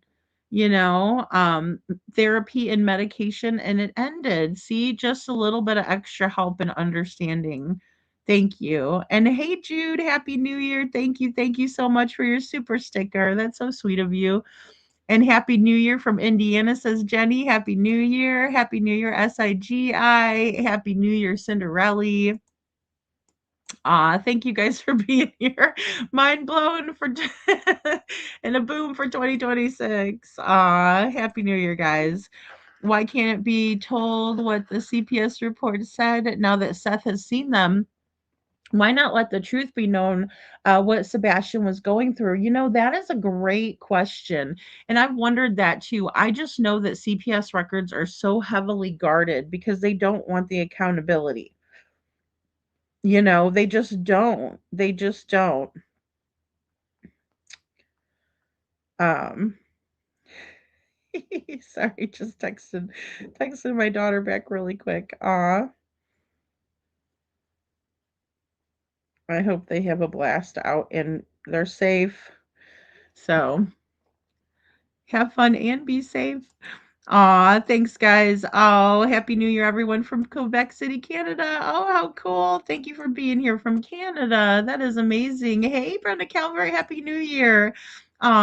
Justice, or Holly says 100% justice for Noog. Yes, Seth said they would give us nightmares. And to think that they have done nothing about it is the hardest question that you guys ask me. That is the hardest question for me to answer when people say, why do you think they haven't been in trouble yet? Why do you think they haven't been at least, taken out because, for abuse of Sebastian? And that is just the worst one, it really is. It really is. It's no good.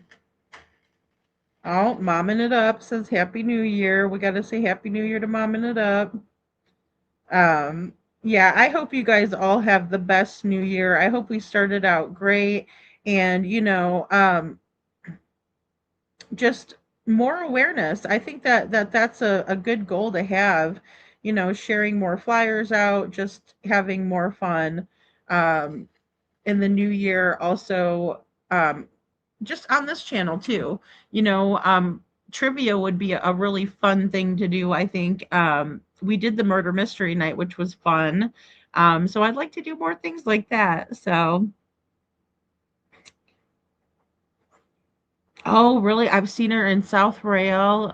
Just saying, I'm 99.9 on this. Wow, interesting, Eva Lee. And with all that traveling she was doing, I didn't realize that she was traveling. I thought she was staying in, but sometimes when you're on the road too, like we don't eat as healthy when we're out on the road. So I'm thinking, that could contribute. Maybe he was so afraid of even coming out of his room. He had an accident or didn't. They lock him in his room. Wasn't the lock on the outside of the door allegedly? I heard that at one point there was.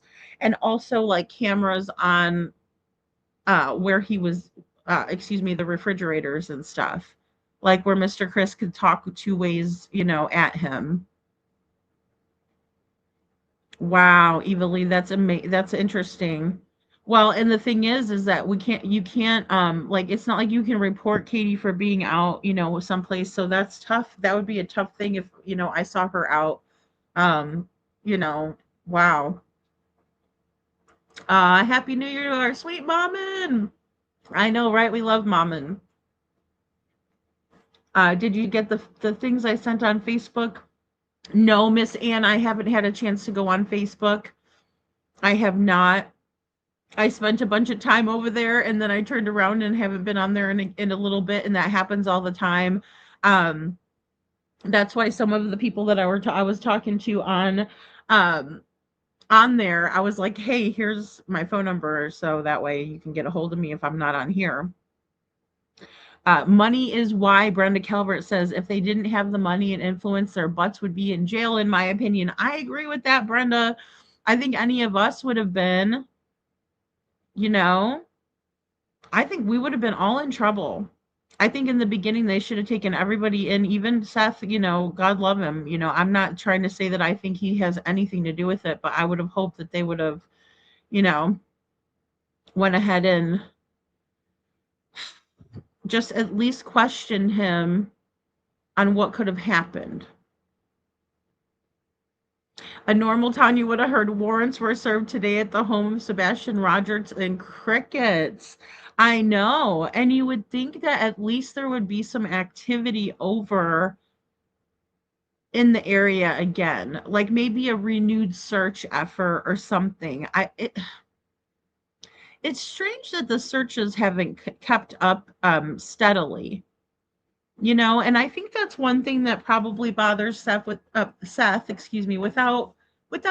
speaking for him. But I bet if I could take a guess, if I put myself in Seth's shoes, that would be something that would bother me, right? That they're not putting any effort forth to find Sebastian when they need to be, they really need to be. So, because the star witness is not home, Justice, and I think that's what they're waiting for. So I think, moving forward, I really want to see what we can try to figure out in terms of what happened to Sebastian afterwards, right? Even though it's a little bit hard to kind of put the chicken before the egg kind of a thing. But I think it wouldn't be a bad thing if we worked through even a theory that,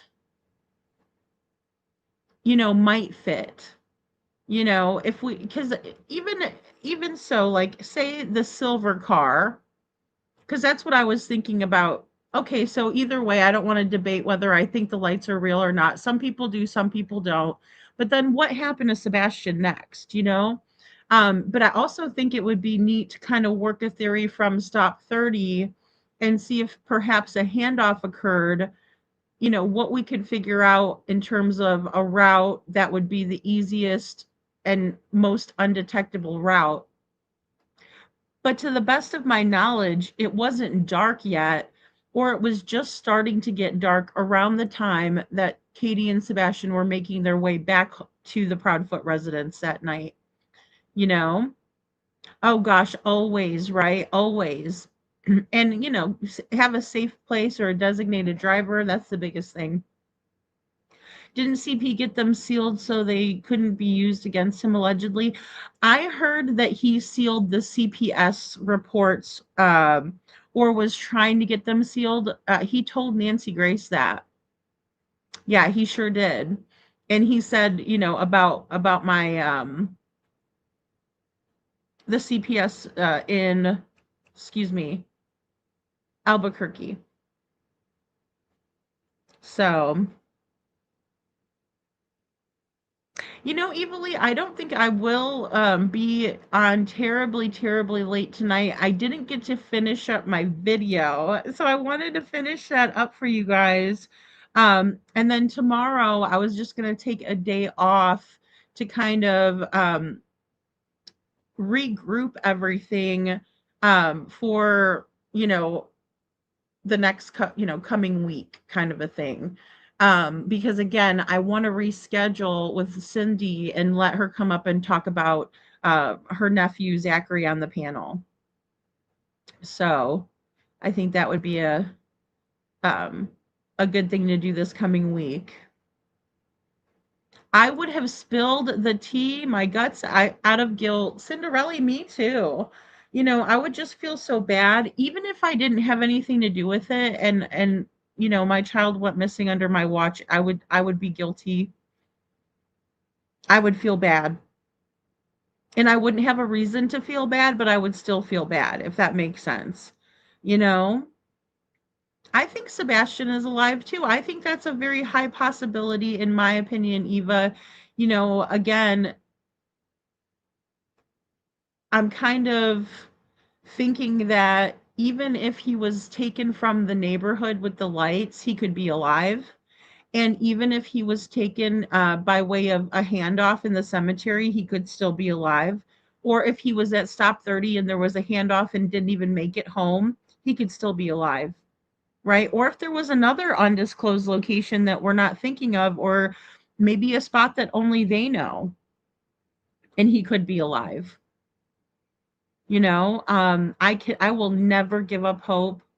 I won't. I will not do it, because I think that the minute that we do that, we're you know, surrendering. And I think until we know for sure, I don't want to surrender. I don't want to think that Sebastian's not alive. You know, I'm not ready to do that, even at the 2-year mark. And some people might say, well, that's crazy, you know, statistically. And I would agree with them in the same way. Because statistically, the longer that someone's missing, the worse the outcome probably is. You know? I know well, that's the thing, SIGI. We have the video proof of life, and home, none. You know, and that's where I really get hung up on that as well, because like I said, if there was even a sliver of footage out there that it looked like Sebastian might have walked, you know, past a house that night, or, you know, otherwise, you know, anything, I would say, okay, he ran away. Right? But I can't do that. When it comes to Devlin Tate, I think that there's many, many more possibilities that could have happened, because of how many opportunities were out there for something to happen, right? Means, motive, opportunity. So it would probably, if something were to happen from an outside source other than the family, it would have to be someone who had a vehicle, and maybe Devlin got in the vehicle, and that's why his scent was lost, and that sort of thing. You know, but there's just so much in that case that could have happened. In Sebastian's, he was more sheltered and a couple years younger. So with his case, it's lessening, you know, someone that that may have not liked Sebastian, or a predator, even online. So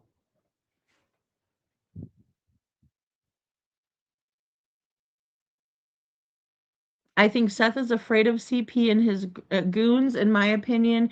It's awful how much they've controlled things. It's so sad and frustrating, the power he's having over everyone, in my opinion.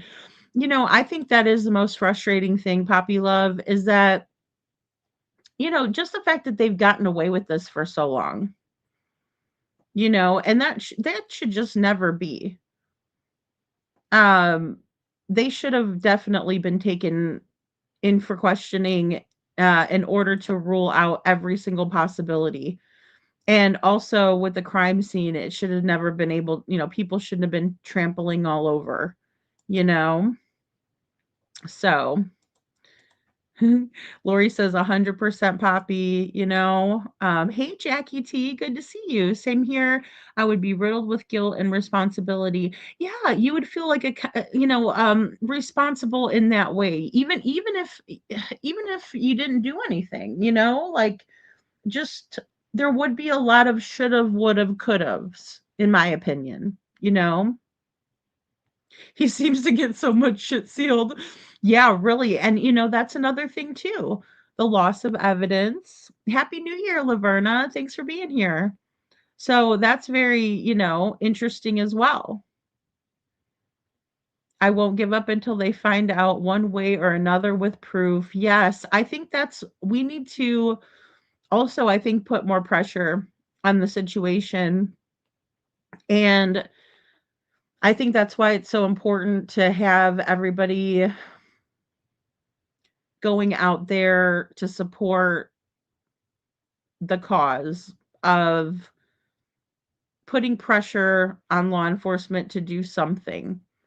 And of course, I've thought a lot about that. Like, you know, what do I want to see them do that they haven't already done? Or what would I like to see them doing that they're not? Because I think that, you know, whenever we can pinpoint a purpose, it's a lot more effective of an outcome. You know, we're going to be more successful when we do that. And so I think what I would really like to see is them go back to square one and really re-examine some of these activities that we're seeing in the neighborhood. You know, hey, Vanilla. So I'm not vibing that he's gone either. That's just not something that I can really come to terms with. But yeah, because I don't want to say that, because then it makes it seem like it's an inevitable, you know, situation where it's going to come to that. But I think that I don't want to go there because I just don't know. And to go there, it would kind of be irresponsible of me to do that, you know? But I also think that we can't discount the fact that we need to look in areas where that could also be a strong possibility at this point, if that makes sense, you know? Aw, thank you, Vanilla. Vanilla says, Happy New Year, everyone. Hope 2026 brings everyone all that you desire. Love you all. Oh, thank you, Vanilla. That's so sweet. Hey, Women's Warrior. And I hope the same for you too, sweetheart. Thank you. And Women's Warrior says, Hey, Lady Freedom, fellow mods in chat. Good to see you all. And Happy New Year to all the best for 2026. Well, same to you, Women's Warrior. Wishing you all an amazing year ahead, and God willing, answers and justice for all of our missing and vulnerable with the green heart. Thank you. Yeah, I just think that something's got to give, right? And law enforcement was looking into Chris and Katie, and they have several times. So something's really got to give. Brenda Calvert says, why not show the taking out of the trash video at this point? I mean, the missing girl from Texas had 2 last seen videos released.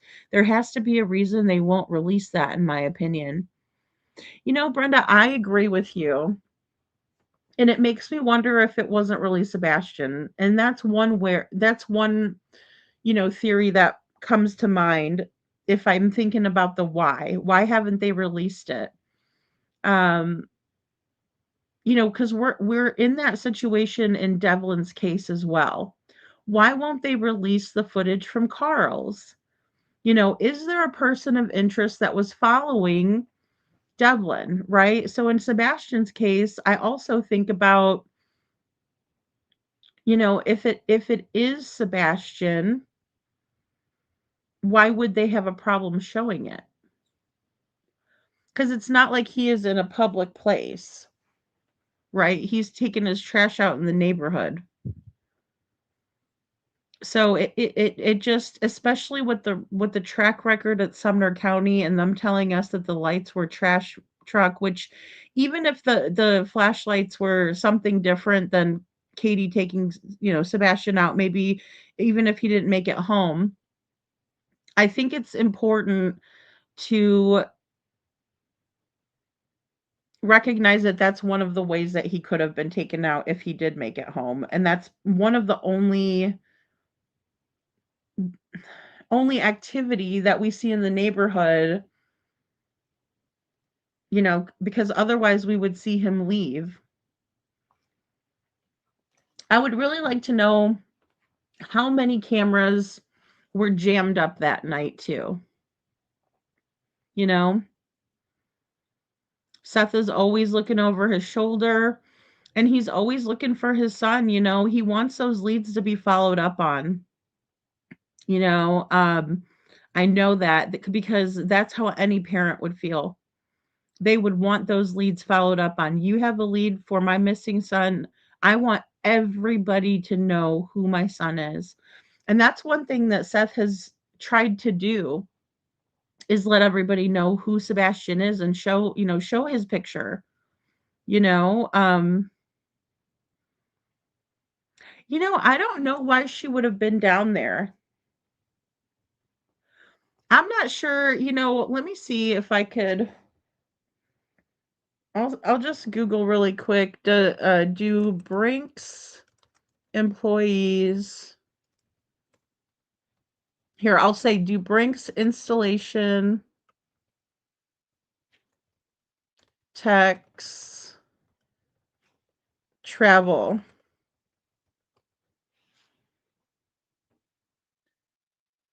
Let's see. Yes. Okay. So it says yes. Brinks installation techs do travel. They typically travel to customers' homes or businesses to install the program and service security systems. This involves traveling from job to job, which can be sufficient part of their daily responsibilities. But do they stay local? Do they stay local? I'll say travel out of state. Oh. Brinks. Okay, it says do not travel out of state. Here, let me show you guys this really quick. Let me stop here. Thanks, Eva Lee. That's a good question to lead into some, do a little researching here. Okay, great. You guys can see this. So they do not travel out of state. Brinks home installation. Whoopsies. Brinks homes installation technicians do not travel out of state for most of their work. They typically work within their local area and are responsible for installing and servicing security systems in their designated regions. While there may be some exceptions for specific projects or installations, the general practice is that installation technicians stay within the state or country to ensure proper service and compliance with local regulations. Oh, there's local regulations that must be followed. So that's interesting, considering that Katie traveled with her work van and had it serviced allegedly in different areas around the country, even as far as Anaheim, California. Right? What about vehicle maintenance? I'll say to service their work van. Whoops, not van. Brinks installation techs may travel out of state to service their work van, but the specifics of the travel requirements can vary. Some positions may require extensive travel within the United States, while others may have different requirements based on the location and nature of the work. It is essential for techs to be prepared for travel and to understand the travel policies and benefits provided by Brinks. I don't care about ADT.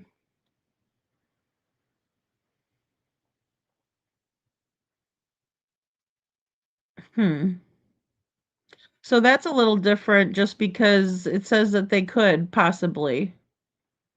Let's look at Brinks van wraps. No, not wrap. Okay. See, this looks kind of more like what Katie has. Is that bringing me? Okay. Sorry, that brought me to another one. This one looks a lot like what Katie has.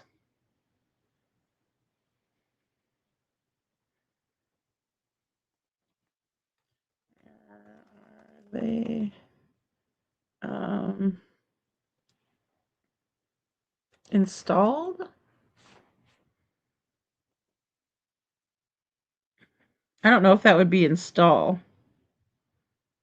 Oh, well, they're sending me to the one in Fort Myers. The headquarters. I'm right here. Oh no, hopefully she doesn't have a pro rep in my area.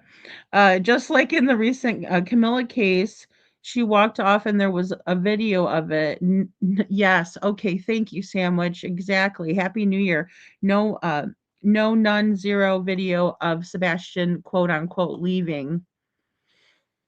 And that is so true. We have nothing. Not even a cent. We all heard Katie last night or yesterday with the bond. That old bond over there. Which bond? Oh, there was no cent at the bond or a barn for that matter. Gina says Seth and Katie have to ask CP for Sebastian's phone given back to him. What I know. And especially to do homework or to be involved in school. In my opinion, Laverna says KP sent him out to sleep in the garage and he turned on the car, fell asleep, and the fumes got to him. KP probably threw blankets on the porch for him. Oh my goodness. Oh, that's one of my theories. I know I've heard people talk about that before too, Laverna. That something could have happened where, or it got too cold overnight, hypothermia set in. Something like that. Yeah, and I mean, I would talk to them about if you do talk to them, I would ask them about, her servicing her vehicles in other areas. Yes, good night, Women's Warrior. I probably won't be on very, very much longer. But thank you for stopping in. We need some group to meet and hit the area again. I'm down. Justice for Noog, right? I don't think it hurts to do anything like that. Even a grid search would be something positive, right? Something where we could feel like, we did something. Very similar to Devlin, Brenda. That we would scrutinize that video, Jackie. Absolutely, we would. We definitely would. Oh, yeah. Oh, definitely. Oh, absolutely. Seth is always looking out, Why would Realtor Proudfoot travel to Alaska? ChatGPT said it was pre-planned trip. I think it was for Terry's work, is what Proudfoot said, Yeah, true. Gina says no granny is gonna leave their family, but she did, and she and she posted there's a hunt for a child, didn't even use Sebastian's name. Oh my gosh. And that's what's so tough, right? Hey, Kylie Ray, Happy New Year. I think it's very plausible that he's still alive, Oh, I'll ask that. I will, Women's Warrior. Thank you. We got to Google it, y'all. How often are Brinks tech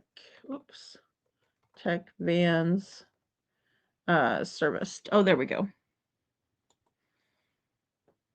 Okay, once a year or every 1,200 miles. Oh, see, and this is probably why they stay local, guys. Is they have to make sure they're maintaining at a certain at a certain mileage. So Brinks Tech vans are typically serviced once a year or every 12,000 miles, whichever comes first. However, if the van is used frequently or has high mileage, it may require more frequent servicing to maintain optimal performance and safety. Regular maintenance is essential to prevent issues and ensure the van operates efficiently. You know, so it already that are the amount of miles that Katie put on, according to what Hindsight put out, you know, I know that Hindsight said we can share it out. Let me go ahead and remove this for a second, and let's go over to Hindsight. And let me remember to get her link. And Voices of Truth. Sorry, guys. I call her Hindsight because I'm just so used to, them, kind of being in chat and stuff like that. And, but this is Voices of Truth.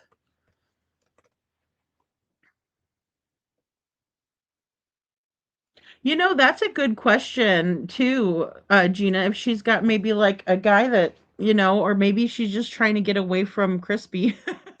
That's not very far-fetched at all, Let's see here.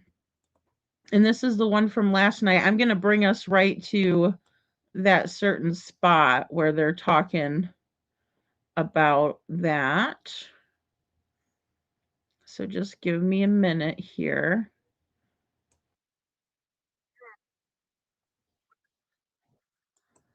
Okay, so let me just go back just a tad. Because they explain it really well.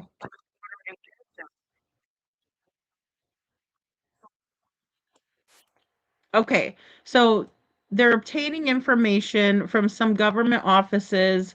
They were encouraging people to do their own research, so they did not show, as we call them, receipts, right? And I'm just saying in terms of, exacts, right? But encourage us to do our own research. But they were going over and saying, hey, we decided to do this live earlier than expected, because we wanted to make sure that we had, all of our I's dotted and our T's crossed, so to speak, right? And so they're getting into, how they took a little bit of a hiatus, but it was because they were researching. And here we are. Did close for the holiday season and didn't want to put out half information rather than full complete from what we have done. As we look forward into the new year, we are hoping and praying that Sebastian Wayne Drake Rogers is found way before his anniversary date of February the 26th, 2025, which will mark his 2-year anniversary of him being missing. Prayers and thoughts remain that all of our faith will come to fruition and this child will be found. So let's begin by taking a look at some of the information that we have come across together. And anything that we're going to be speaking of this evening is all public information. It is nothing that stands aside and goes into any kind of personal background check or any kind of inside information that would not be available to the general public should anyone want to do that research themselves. The reason why we will not be showing screenshots of the documents that we acquired is, first and foremost, it is very important that everyone do their own research and find their own information, rather than us provide a piece of paper for you to then look at and figure out yourself if it be true or not that it comes from us. We would rather you get it from the direct governmental source so that you know, in fact, what you are obtaining is, in fact, truth and matches the information that you have heard on our live stream this evening. But again, please note that everything is available through public record. Let's begin.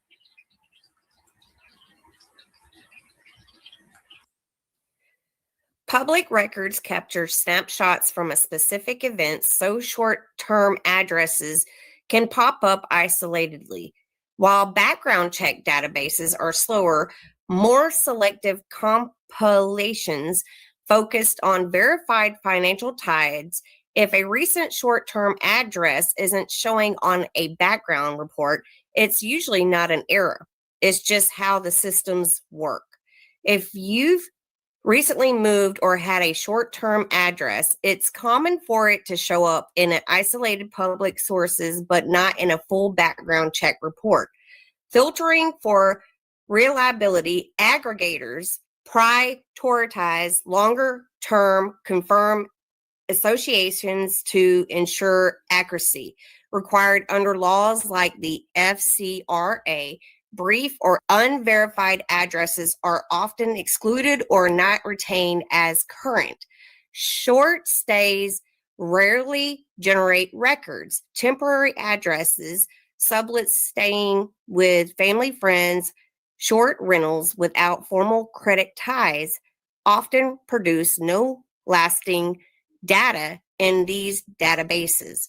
If no mail, bills, or credit applications are linked, the address isn't verified or propagated.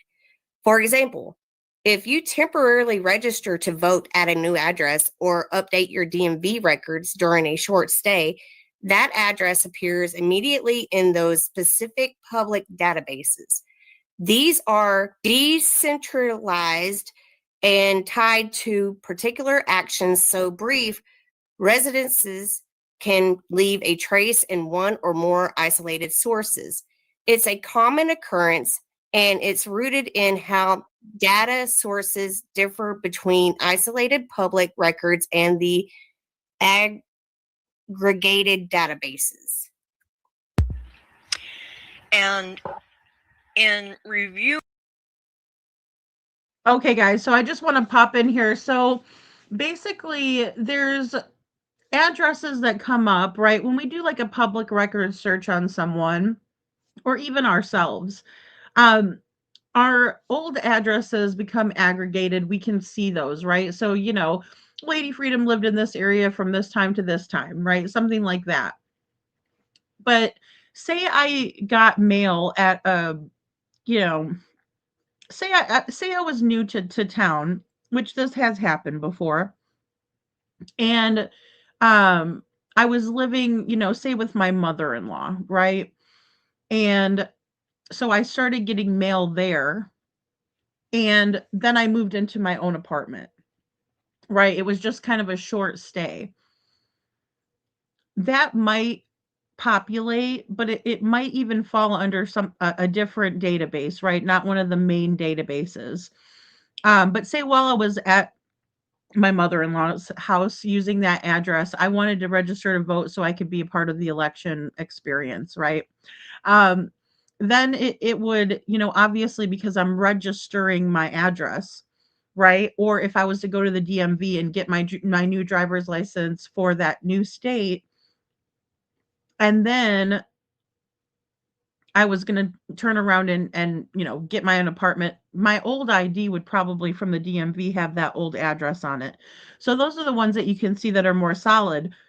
But you could have a package come to you during that time also, and that wouldn't really necessarily pull it back to that being one of your main addresses, right? Just a short-term stay. So I just kind of wanted to go over that. So like subletting, things like that, temporary addresses, that all comes into play. But this is really smart because to track what Katie's been doing, it's very interesting what they're going to pull in and what data they were able to grab out, you know? Oh, a Carfax. Oh, yeah. Well, I was wondering about the mileage, and then when I went back and listened, Hey Jude, I was like, oh, they probably got it from the maintenance logs, right? I don't know if the final um mileage was taken, and considered, but a lot of miles were put on that van, which is interesting. So all right, guys, here we go. Doing basically what that statement says is there are two different types of data that can get filtered into the databases for public records. Some would be long form stays, others could be a short-term stay. So sometimes you may see in a database that would pull, let's say, a full-blown background check.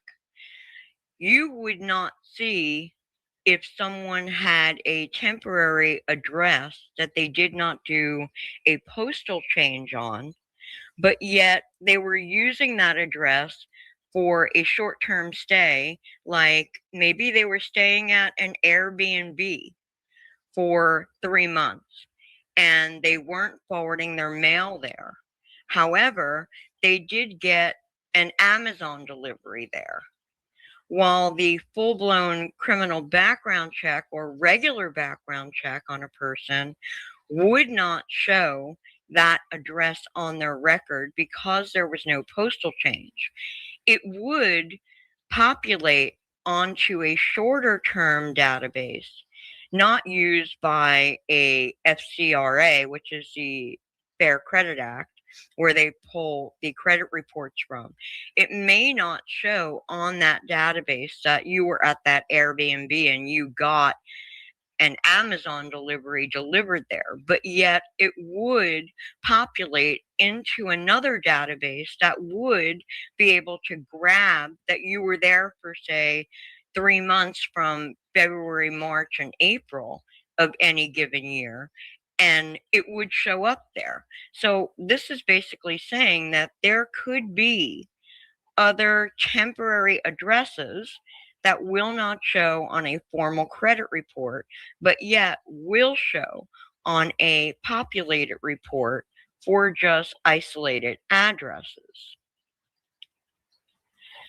In reviewing some of those shorter term populated addresses, we found some addresses for Katie and her mother, respectfully, that we are not showing the addresses, but I will show the city of which it was formulated from. Could this information be accurate 100%? There's no way of us really knowing that. However, we can only decipher and provide the information that we were able to pull from a populated address, giving us this information.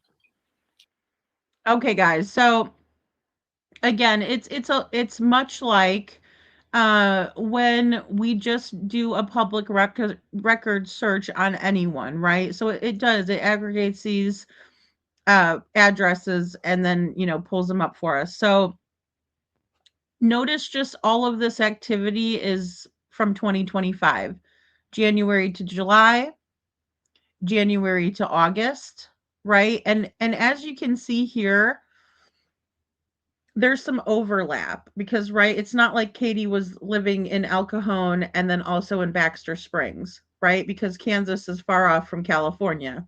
When you're in California, you're no longer in Kansas, Dorothy, right? And so this is obviously a bit inaccurate, but why would Katie's name, Katie Proudfoot, be associated with El Cajon, California, or Kansas to begin with, right? So very interesting to kind of look at this. And this is all occurring in 2025. This is not occurring prior to this.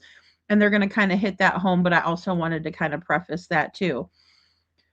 And then another isolated address, or some more isolated addresses that popped up, also included this Francis Rosenbaum, right? When they searched.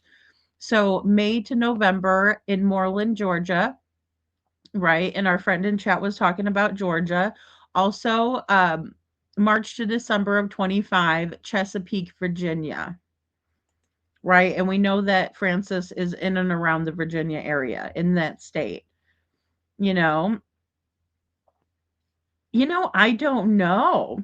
I don't know, Cinderella. I'm still wondering how they got this. Now, she said it was public information. I don't know if it would come from the DMV as a government office, right? I don't know. I'm not sure. You've been sick, Miss Ann Brock. I'm so sorry to hear that. Aw. So, but it is interesting. Very interesting. So in January of 2025 through July of 2025, there was an address that was populated for Katie Proudfoot in El Cajon, California. Also, at the same period of time, there was another address from January 2025 until August of 2025 that populated again for Katie Proudfoot in Baxter Springs, Kansas. Could this be a place that she rented for a brief period of time? Could this be a place where deliveries were made? Could this be a place where other things were gathered? We don't know. But all we do know is that it did populate for her during this period of time. Also for her mother, it was May 2025 through November of 2025 that an address was populated for her in Moreland, Georgia. At the same period of time, from March 2025 until December of 2025, there was an address populated for her in Chesapeake, Virginia. Now, that is not her residential address in Chesapeake, Virginia. It was another address from Chesapeake, Virginia. So in looking at that, we are not quite sure if there was anything again that was delivered, that they stayed there, but these addresses did populate for each of these individuals at those specific periods of time. Okay, so, and I agree, Sammy, and that's the thing. It could have very well have been something like that, right? Where there was say you were staying like Hindsight said, I forgot to even add that in, so I'm glad. But like an Airbnb would be something like, say you were staying in an Airbnb for a month, right? You would order food, right? You would have things DoorDash to you. You would they would populate in your history, right? Like on your DoorDash history. And what I think is interesting about knowing about web crawling and how that works to pull in people's personal data, because of being in real estate, I'm familiar with some of the technology and software used in that. And that's exactly how the web crawl works, right? It's cruising the web to find out everything about said person, right? And then when you're saying, yes, you can use my location, yeah, you can track me through this app, you're giving that permission to track you, and to give companies and everybody your personal info in order to market, more effectively to you. It's very interesting. But yes, it could be something, and you do have enough brain cells, by the way, Sammy. Because I kind of did the same thing, and that's why I listened to this twice, by the way, because I thought, okay. And then just when I thought I kind of got it, I'm like, no, let me go back because I had more questions, right? And I think questions are good, you know. I'm not even drinking. That's funny. Drinking helps me focus better on the problem. No, I'm just teasing. But Amazon would be another one, Lori. Amazon deliveries, right? And then I think back also to when I was working in hotels and we would have people that would be staying there and they would also get packages delivered to them to the hotel. So that means they're giving their name, but the hotel's address. See, so that the computers don't forget, right? And that's what the digital footprint is and how it's allowing for us to now pull this data in, or not for us, BMW and Hindsight, right? For them to pull this in. And it's fascinating, and it could lead us somewhere. Thank you, Brenda. Yeah, I think there are apps you can put the vehicle ID number in and it tells your service records, etc. Very interesting. See, and they might be a part of that app, that network, right? That might be where they, use to log, as Kylie's Nail Candy told us, and thank you for that too, Kylie. That Sorry, not this one, but that's also a good comment. Her hubby works for a company or has a company van, and yes, you must post your maintenance logs. Yeah, so the company can keep track of that, and then also, that can help with some of the other things, insurance, blah blah blah. Okay, so here we go, guys. But this is good stuff. And the weirdest thing is it was only from this year. There was nothing from 2003, 2004. It was just this year alone. Right. And in just reviewing that information and seeing that there was a possibility that their names could be attached to those areas, it threw up a very big red flag to us and prompted us, and this was right before we had begun Culver's, which again, thank you everyone who participated for Sebastian Wayne Drake Rogers' birthday at Culver's, both in Clarksville and Hendersonville. And thank you for, sharing his flyer. I hope that everyone was able to, at least if you did not live in the area, do something in your own city for him for that day. But thank you again for everyone. Thank you to Culver's. Thank you to Seth for going and being there as a voice for Sebastian, as you always do. All right, guys, and I just want to say a special thank you and shout out to Hindsight, BMW Coupe, Trent, Mama Marissa, Voices of Truth, for putting that on for Sebastian. That was a very good and smooth turnout, and I love when things go that way, right? When they're for a good cause. And thank you, Voices of Truth, for doing that. And if they had never done that, I would never have tried a malt with extra malt. And it did take me 3 days to eat it, but I did I did do that, and it made me think about Sebastian, and I think that was really special and lovely that they did that, and a special thank you to them for that, the hard work on that, right? So many creators out there are working so hard for Sebastian, guys, raising awareness, and I just love seeing that. And that goes for every single one of the creators that are theorizing, that are just doing the most to keep Sebastian's name out there and just work through different theories.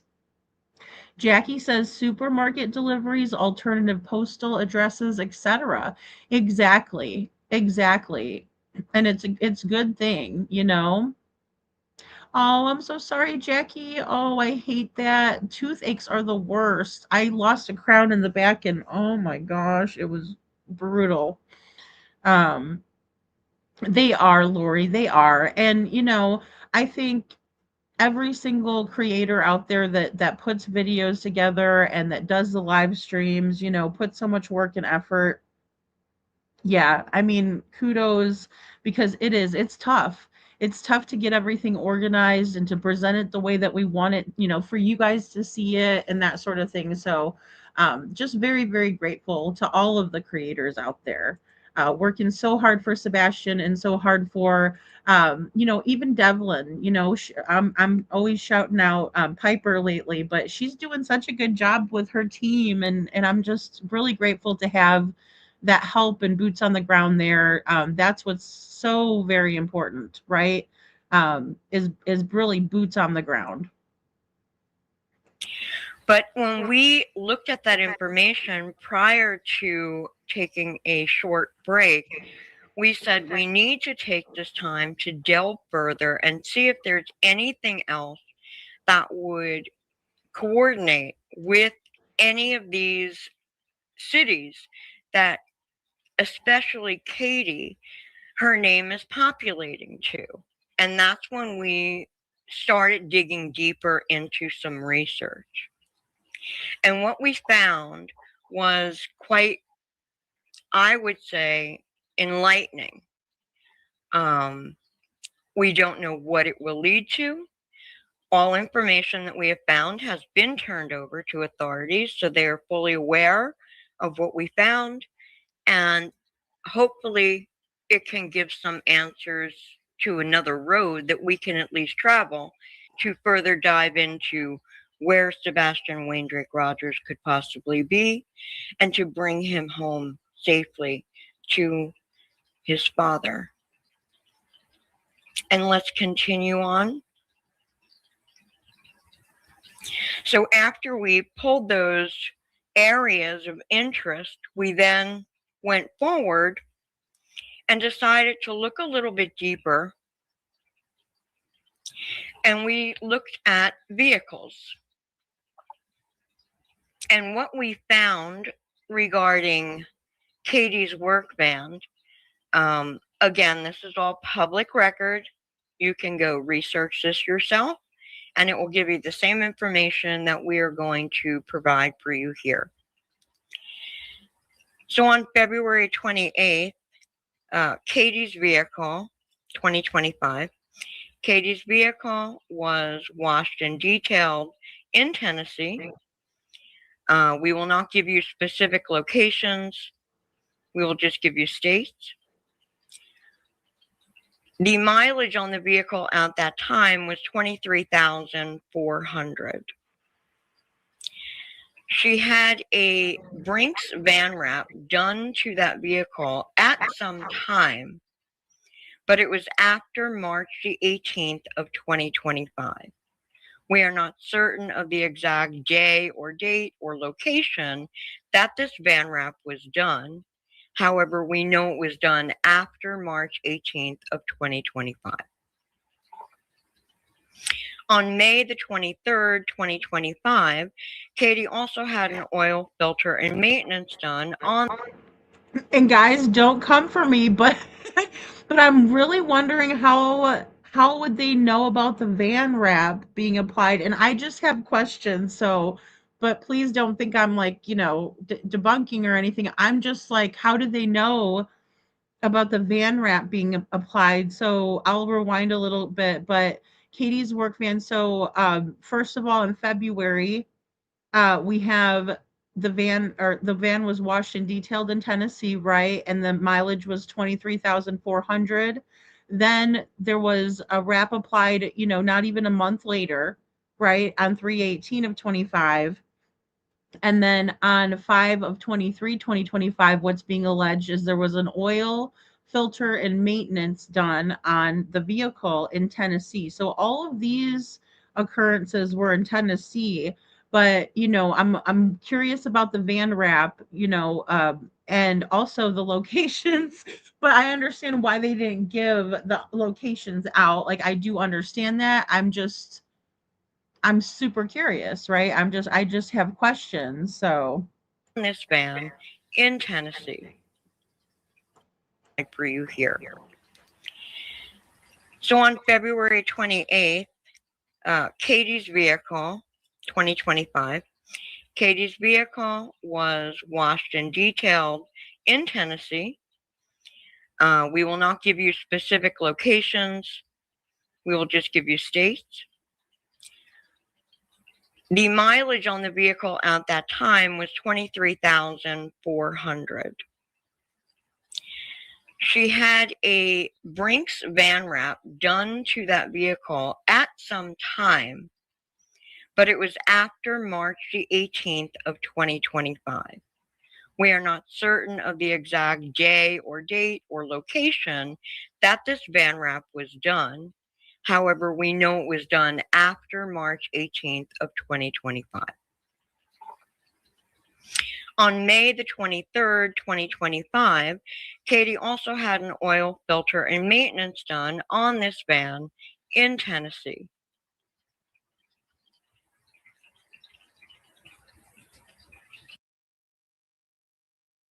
Okay, guys, and really quick while we have another break, it is midnight somewhere else. I think it's in Vegas, or maybe I'm horrible with time zones, but I know we've hit the hour again, so here we go.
All right, guys.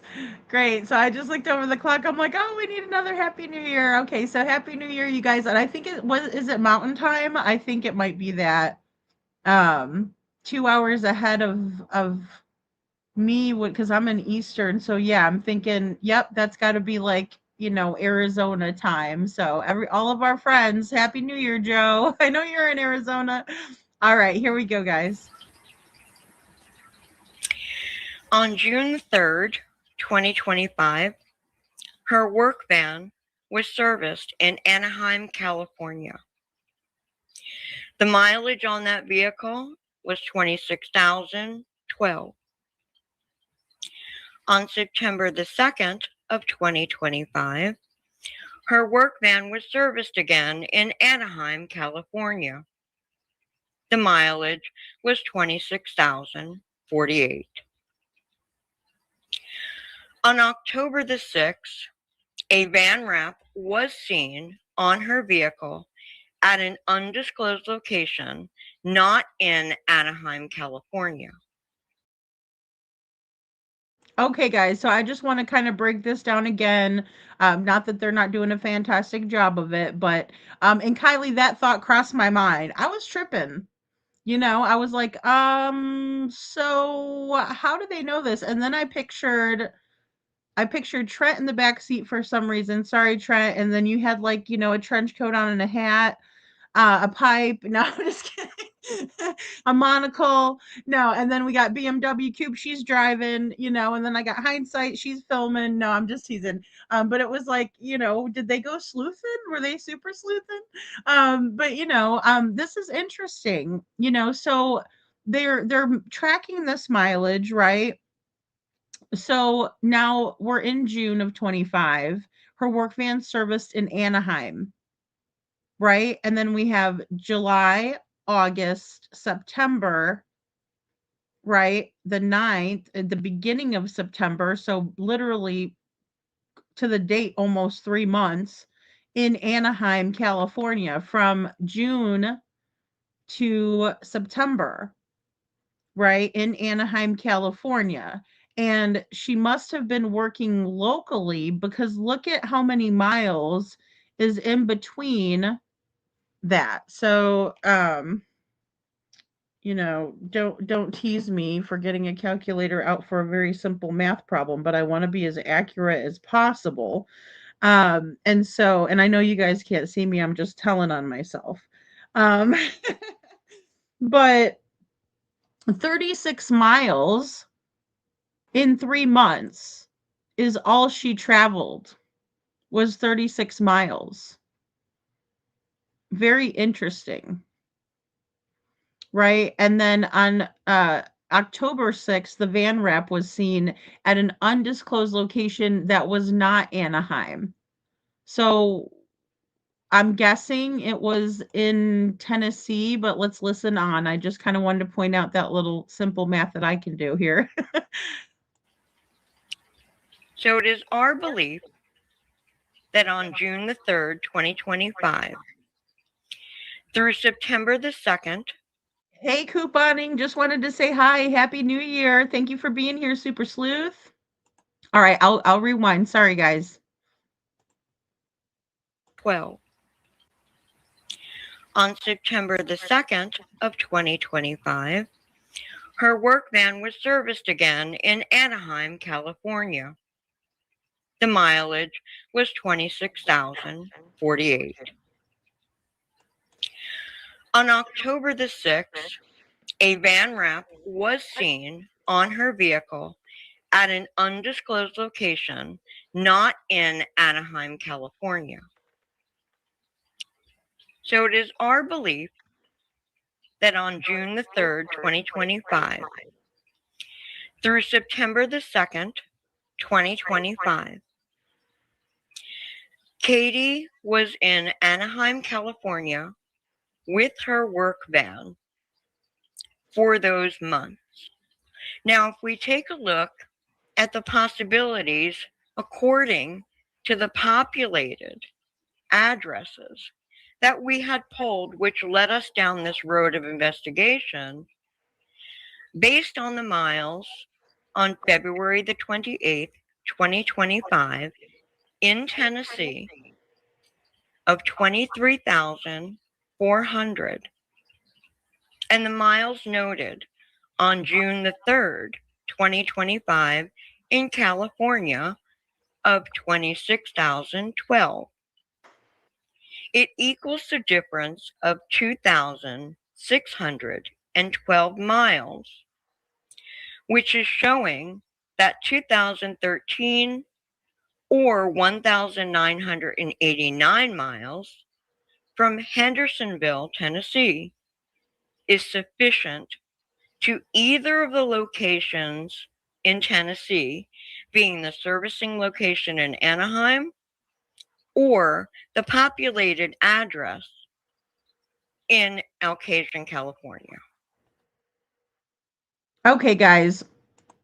And I know it's weird because it's Spanish or or maybe of Latin, but El Cajon, right? But Anaheim and El Cajon are right next to each other, right? And then El Cajon is even closer to, ding ding ding, shall I say, the Mexican border, which is scary. Okay. It's a little odd, right? So what's being alleged here? I wish I did, Brenda. I know that sounds terrible. I wish I did. I'm wondering about that too, Kylie. Kylie says, I think that Katie or Chris own that this van and not Brinks. I'm wondering that too. And then did she just have the Brinks logo put on there? Because like you're saying here, the van she had from day one did not have any Brinks logo name on it. It was just white in my memory. It was. There was nothing, it resembled, let me pull this in really quick for you guys. It did resemble this van. However, it did not have the logo on here like this, right? Look at this. And all of this, see? But yeah, it appears that Katie had her vehicle wrapped in, March, on March 18th, according to the research that Hindsight and Coop did. Right? So very interesting. And it also is interesting, that it corresponds and adds up to approximately how many miles were, added to Katie's vehicle mileage, and the amount of miles it would have been to travel to each location. And again, if we look on the map, El Cajon is actually right under Anaheim on the map. It's like right about here, right? Not here or here so much, but right here. No, I'm just kidding. That's a Chris Farley joke for you. But very interesting, because it's right there. And I hate to say, oh my gosh, Mexico, but it makes me wonder. It makes me wonder. And what's even more strange to me is that we've been talking about theories in Devlin Tate in Mexico as well, which just kills me. Blessed. It just kills me. Because then I feel like I have a tinfoil hat on. And I don't want to feel that way. I don't like the feeling of a conspiracy a brewing. But I mean, it's very interesting where we're coming from here. Establishing a safe house that will be quick to run to Mexico from the Popo, in my opinion. Brenda, boom, that's a new theory right there. That's very interesting and probable, right? It's not only possible, it's probable. They were thinking about going to Canada. Chris Proudfoot was looking for crane operators jobs in Canada. Yeah, great point. So here we go. The distance from the work van servicing location to the populated address that was pulled up for Katie in California was 102 miles.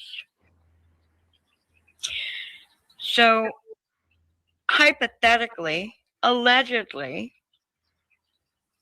if that were the case, that Katie were staying in El Cajon, California, it would be 102 miles to the servicing location where that van was serviced in Anaheim, California. Kansas located populated address was 513 miles from Henderson. Okay, guys, before we get into that, little Miss Sharon, a car wrap is like where they put like a like the decal on it. You can have your car wrapped in a lot of different things like advertisements, or they have all different types of vehicle wraps, and it's just basically like a heavy duty stickum that goes on the car, and it's like a big decal. And that's usually how they do for advertising and things like that. So I think, and then again, Brenda's got my gears going, because I'm like, okay, yeah, what if they're trying to figure out, a spot where they can easily slip away and out of the country? Very curious about that. And 102 miles from El Cajon to Anaheim. What was Katie doing 102 miles away from where she registered an address allegedly in Anaheim? How does she find herself 102 miles away in El Cajon? Very interesting, and I have lots of questions. Hendersonville. There were no other populated public records to correlate with this location for Katie other than that address being in Kansas. and that encompasses and includes no servicing locations for any vehicles. Okay, so Katie did not get her vehicle serviced while she visited Kansas. If she did, in fact, visit Kansas, or if maybe she received some type of mail there in Kansas for whatever reason. Again, lots of questions arise. And this is hindsight. That's hindsight. Happy holidays with Voices of Truth.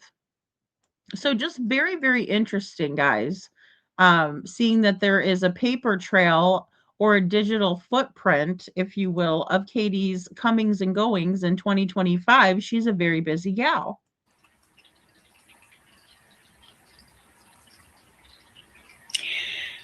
On December the 20th, 2025, there was a new service performed on her work van.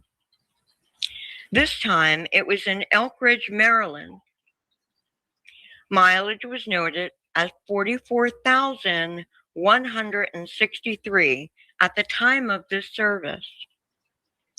This equivocates to 18,115 miles utilized between September the 2nd of 2025 and December the 20th of 2025. So if you take the 44,163 miles minus 26,048 miles, that is the balance remaining of the mileage that was used between the time in Anaheim and now the new mileage that was occurred and seen in Elkridge, Maryland. I mean, guys, that is clear across the country. Clear across the country, Brenda. I mean, I'm like, what in the world? Right? So between September and December, Katie utilized almost 19,000, well, we'll say closer to 18,000 miles, right? Just to kind of round it. But to be precise, 26,048 miles were placed on her vehicle, her work vehicle, which what we were reading was that Brinks installers are usually local, right? And what was Katie doing for 3 months where she didn't put barely any miles on it at all, right? She was for 3 months, she put 36 miles on it. And then towards the end of the year here, you know, in the span of about 3.5 months, give or take, she's putting 26,000 on it. Right? So, I mean, we need a song. We need the Johnny Cash song for Katie. I've been everywhere, man. Look at her. I mean, what the hell? You know, public records, happy holidays, according to hindsight. And I know, you know, and again, don't come for me, guys. I was not mad. I'm not mad. I was just frustrated because I really wanted to see. I wanted to see everything, you know, and I'm not entitled to that, but I want to see it anyway.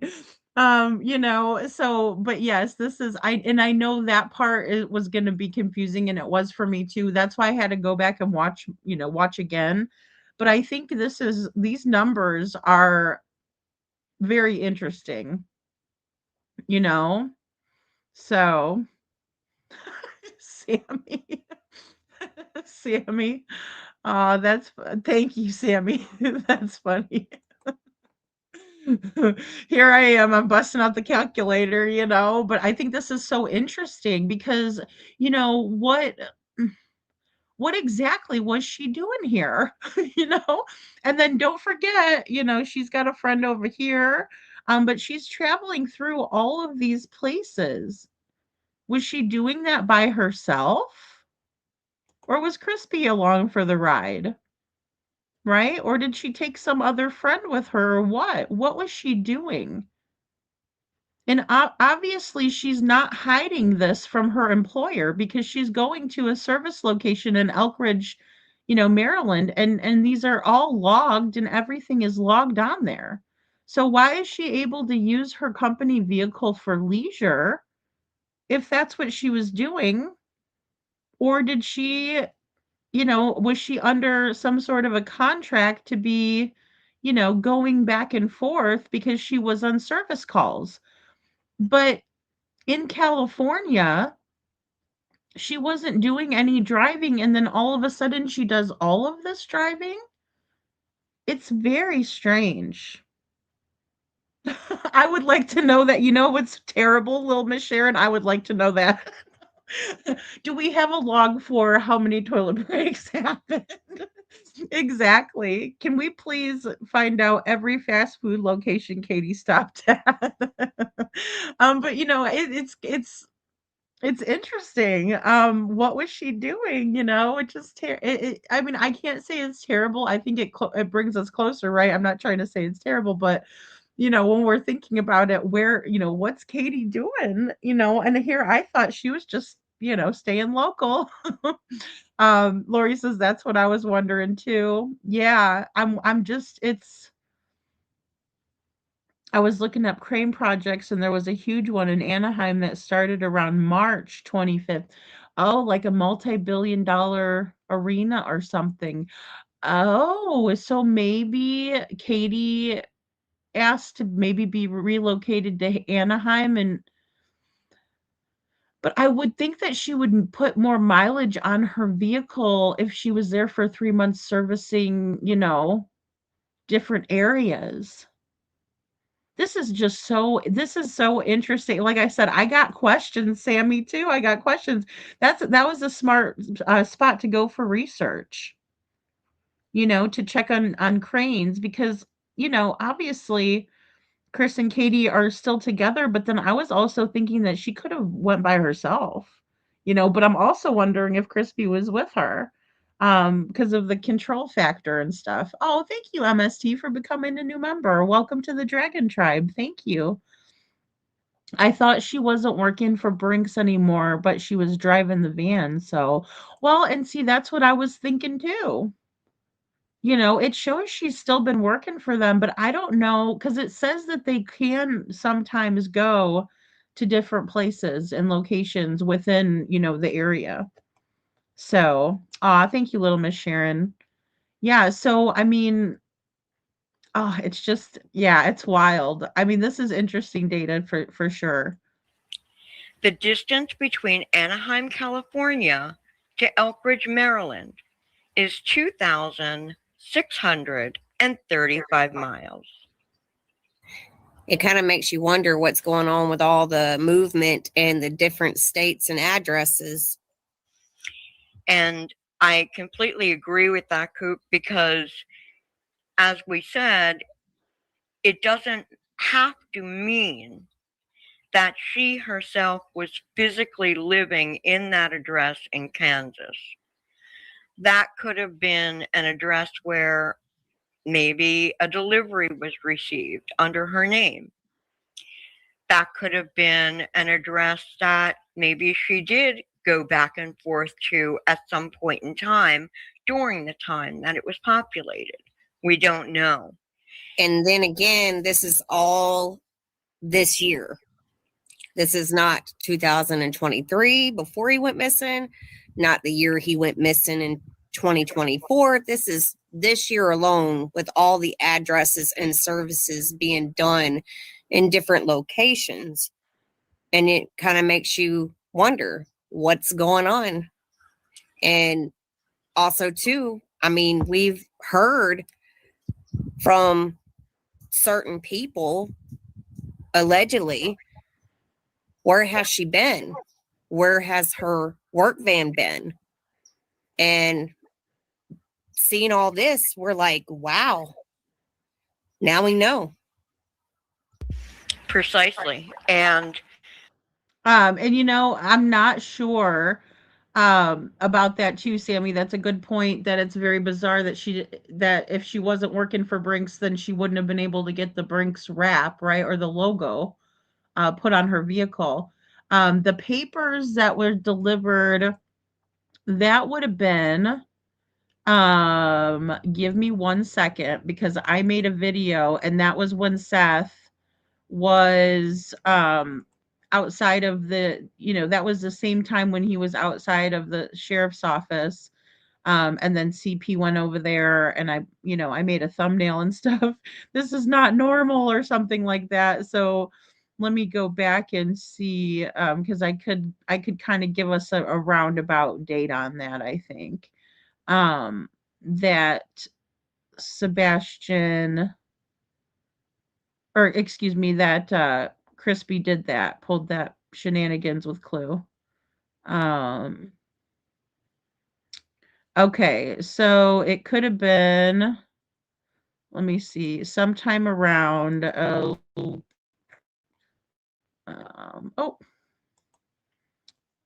right, here we go. Let's see, it would have been, oh,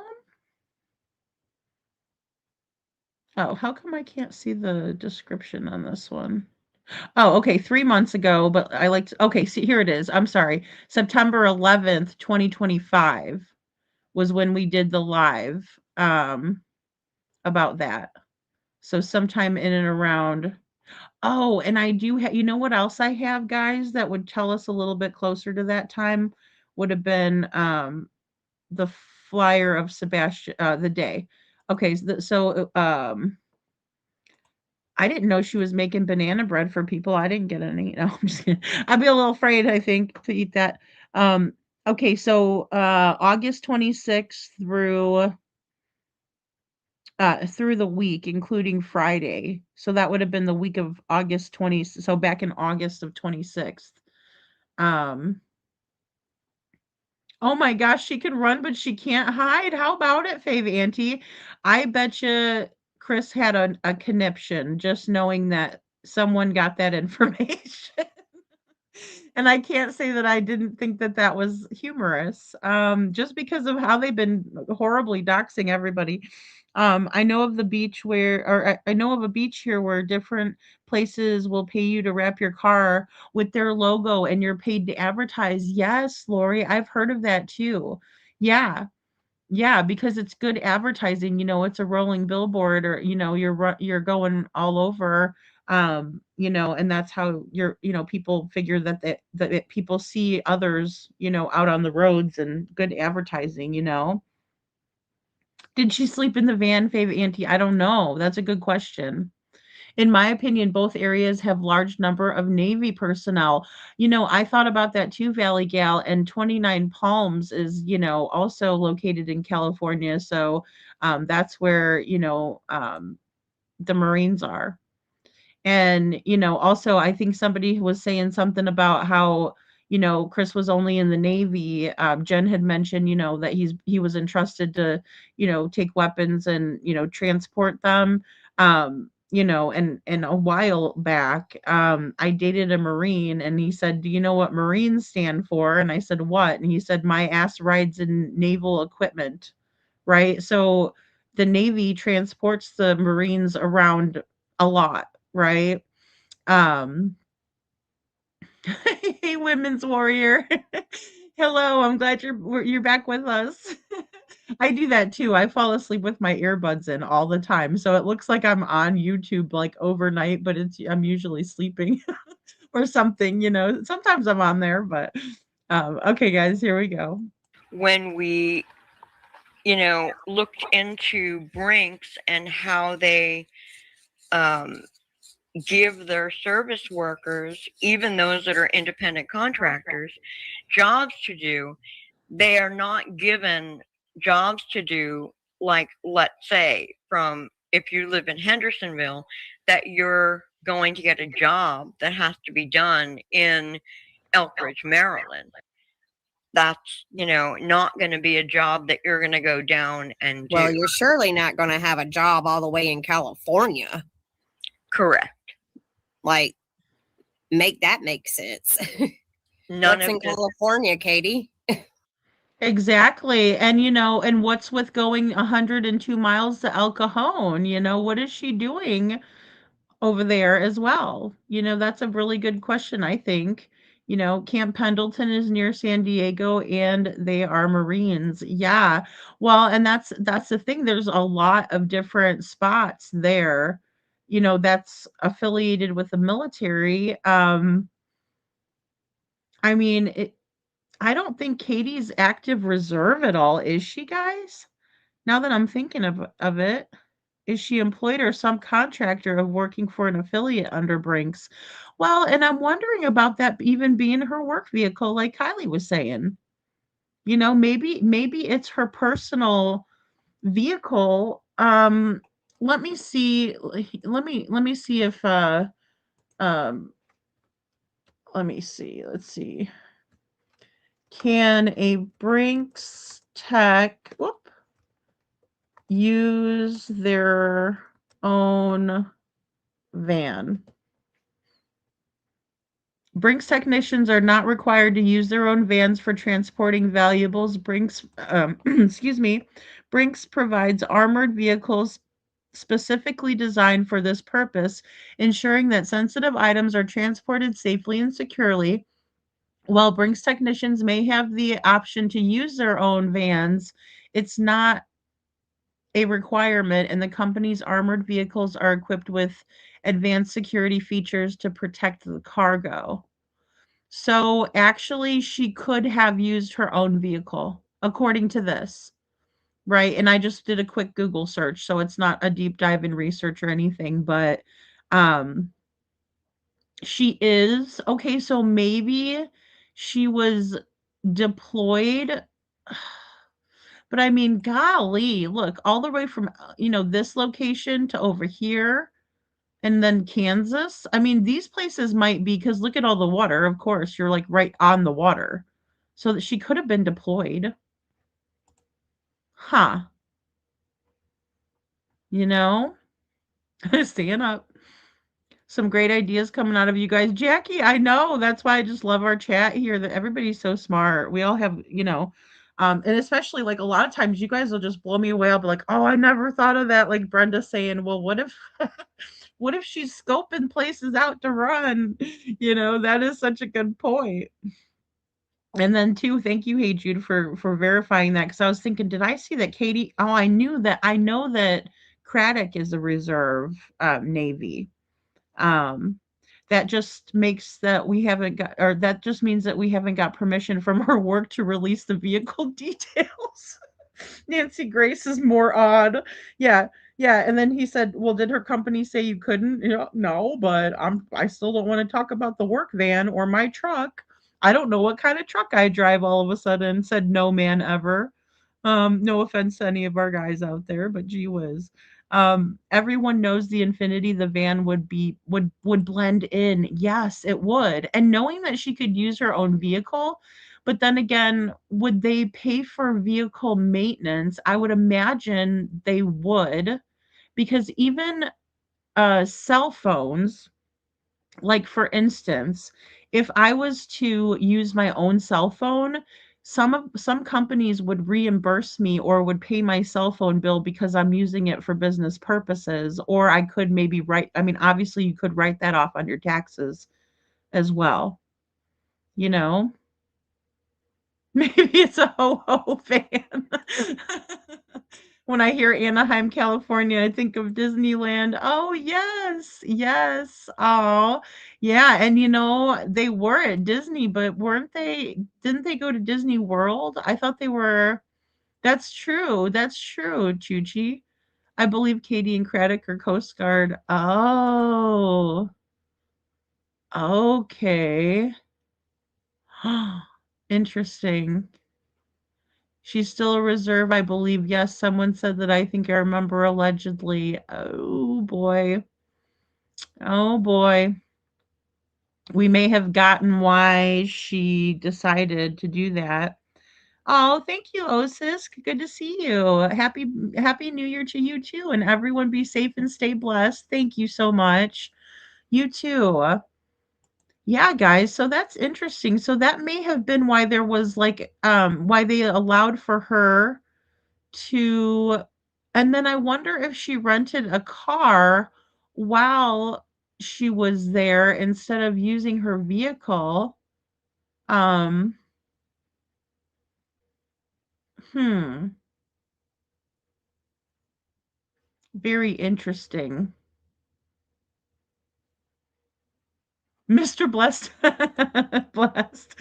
Oh, I just love the way you just crack me up. Mr. Blessed will talk to anyone about his truck. I know exactly. It's just like, and then even though we're talking about the work vans, right? It's funny because even if it's a work truck, it's like they'll tell you all about it, what it runs off of, what how fast it goes. I don't know. I'm so bad with that. But yeah, no, I agree. Okay, guys, here we go. Yeah, none of this makes sense. And if you're using your work vehicle outside of work hours, what is that? What is the purpose of that? Well, in my opinion, allegedly, respectfully, I honestly believe that that work vehicle, seeing it being placed in different states like that, especially across country, could she be using it to move things in a location? Is she moving her own stuff? Is she moving Sebastian's stuff? Like, that's the kind of questions I have as far as seeing all this. Oh yeah, because she could very well be moving some of their stuff or finding, scouting places out, you know. Brenda, sorry. You got me laughing so hard I clicked the wrong person. Mr. Bless must be secure in his truckiness, unlike CP. That is very true. Very, very true. Happy New Year, KJ Mac. Oh, good to see you. Oh my goodness. I don't know why it just cracks me up so much to tease Chris about that.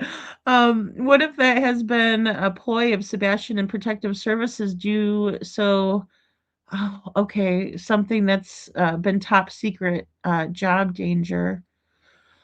Oh, possibly justice for Noog,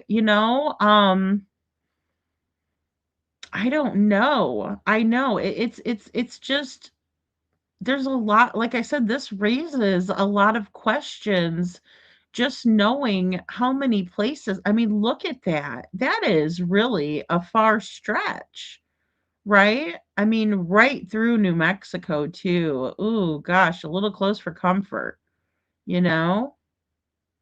Hmm. Correct. I have to agree. And we discussed it. And does that fall along the lines of why they did not allow America's Most Wanted to go inside of their home, allegedly?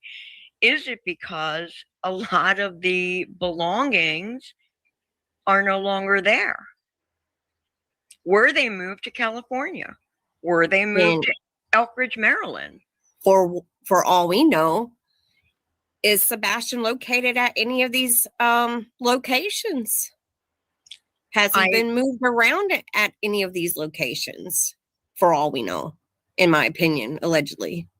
And was the reason that this began after January of 2025 because, again, we look back and say they really didn't think that it was going to get to this point, and was the plan originally to just have him stay away for a short period of time and then go as planned with Seth in May of 2024. But things got blown completely out of control, and they could not let that happen then, and then had to figure out plan B And that's when all of this moving around became into play, allegedly, in our opinion.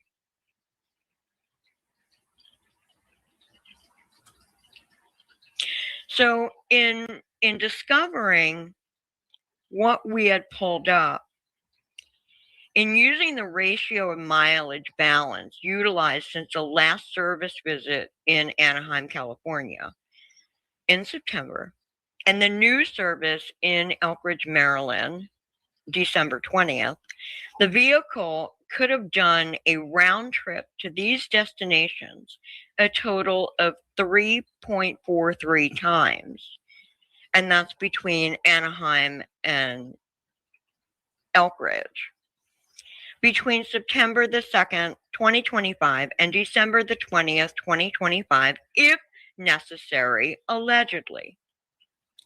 And this is how we factored that out, because there, with a balance of 18,115 miles from when she left Anaheim to the new service location in Elkridge, Maryland, a one-way was 2,635 miles, equaling 6.87 trips one way, divided by 2, which equivocated to 3.43 times that she could have done that round trip back and forth between Anaheim and Elkridge, Maryland.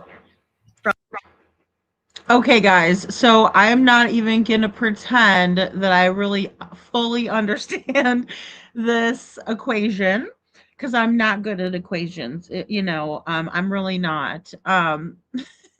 Women's Warrior says, can you imagine how pissed they're going to be? Oh my goodness, these people never stop. I can hear him now. Oh Lord, CP. Thought Sebastian would be long forgotten by now when we were turning up the heat. Oh my gosh, Women's Warrior. It's well said, and that's exactly right. That is exactly right.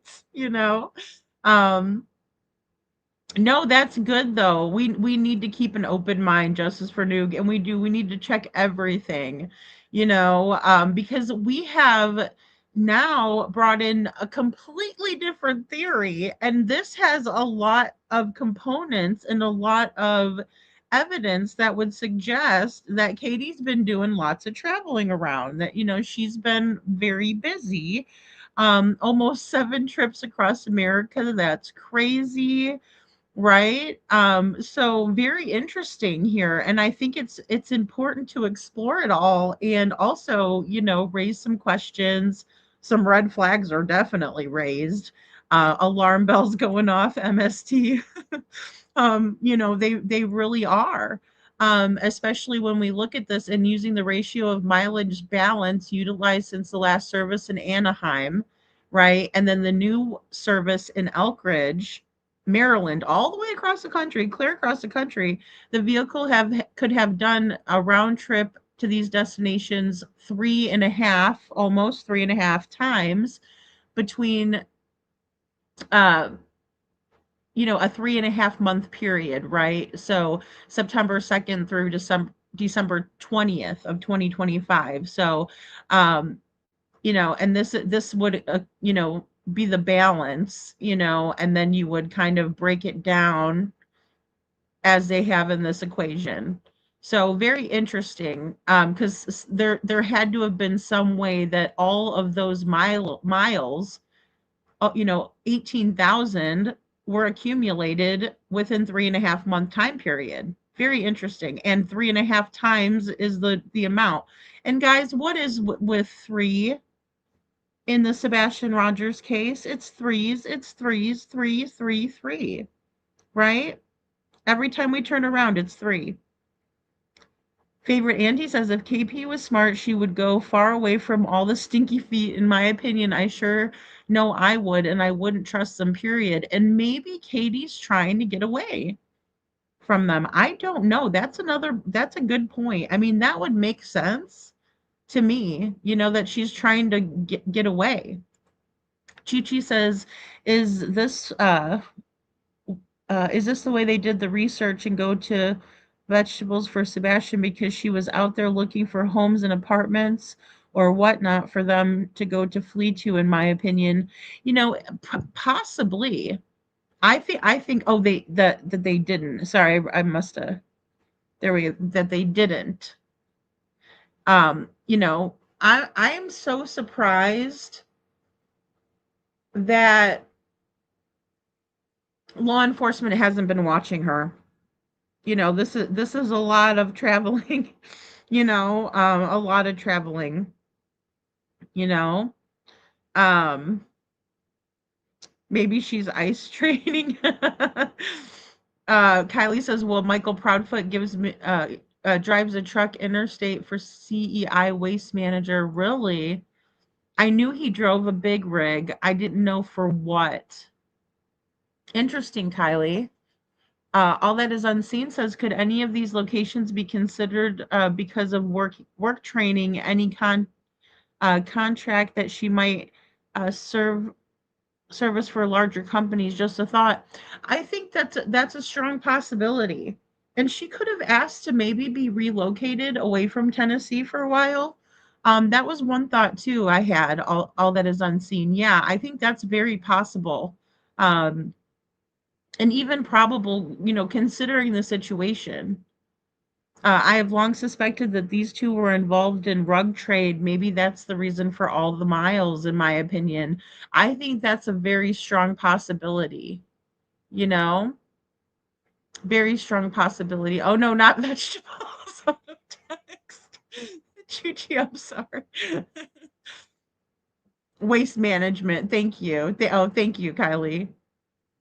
Wouldn't a flight be cheaper and easier to fly across the country for a work trip from an employer's perspective? I would think so. And especially if she wasn't using one of their vehicles, you know, because then they would have to kind of pay her, right? I would think, you know. Yeah, she might be rethinking it on her husband. Yeah, exactly. Chuchi. Kylie says, Cooterfoot's brother drives a truck and trailer for CEI Waste Management. He has a tag with them. Okay. Wow. Yes, asked to be away from Tennessee. That's definitely something I would do. Same here, because I think that everybody really thinks that Katie is guilty, except for a small group of you know, locals and, you know, the creators. Absolutely. We call homie on the tira. Oh, I love on the tira. I'll go over there and give him love all the time. Him and HR, you know, which is his wife, which I love that he calls her HR. That's too funny. KJ Max says the worst is if she asks to relocate while her child is missing. The whole family sure likes cross country driving. Well, and you know, KJ, if you thought your son was out there somewhere, you would think the first place he would try to get to would be home, you know, whether it's his dad's or her house. You know. Well, and that's the thing too. I'm like that. All that is unseen. I would rather drive. You know, I would drive over flying any day, you know. Well, rugs by the border, exactly, rugs by the border. Hey, Kelly Holcomb, oh, where is it that Chris's daughter Faith lives? Would they have taken her home after having her for a visit instead of flying? Perhaps she's in Albuquerque, around that area, New Mexico, and that she's traveled straight through there to get to Maryland. Or maybe she was going to flee by herself and CP said, you better not, or I'm going to throw you underneath the bus, in my opinion. Interesting. Mules. Yes. Yes. Yeah. Yeah. Little Faith is, you know, and according to their parenting plan, guys, there's a good chance that Faith would have spent Christmas with the feet. Daniel Bowersox owns Auto Wreck in Gallatin, and they haul cars that insurance write-off all around by rail. They transport for scrapping. Oh, okay, that is interesting. Thanks, Kylie. You know, Nina told a story in the airport. They flew Faith back and forth. Very true. Yeah, and I listened to that yesterday, yesterday when I was listening to Jen's because she played that again, and I was like, oh my god, and Katie over there Facebook living it. They just love torturing and running her emotional throttle, is what I call it. Hopefully, she's doing her own investigation. I pray to shed a light on the dark. I hope so, and I pray for little Faith. Especially because per the parenting plan, guys, and those are usually pretty solid. I'd imagine little Faith is probably with the feet. From September to December. And in my opinion, I don't think she did a straight trip, because if you go and see the map from Anaheim to Elkridge, it's a straight line from one point to another, and it goes straight through Illinois. So did you make a pit stop, Katie? Well, there are friends that live in Illinois, and maybe that was a stopover since it was along the way. We don't know. We can only assume, but we do know for 100% fact that that vehicle was in Anaheim, California, from the dates designated that we have shown, and that vehicle absolutely was in Elkridge, Maryland, from the dates that we have shown. And that is 150% factual. Wow. Okay, so I mean, there you have it. And MST says Chris wasn't with her in the last interview, and maybe she was on the road then. I think that that's very possible. Yeah, because she was, that would have put it at December 7th. And here we see this between the time of the 20th, December 20th. Yeah, that makes sense why he wasn't there.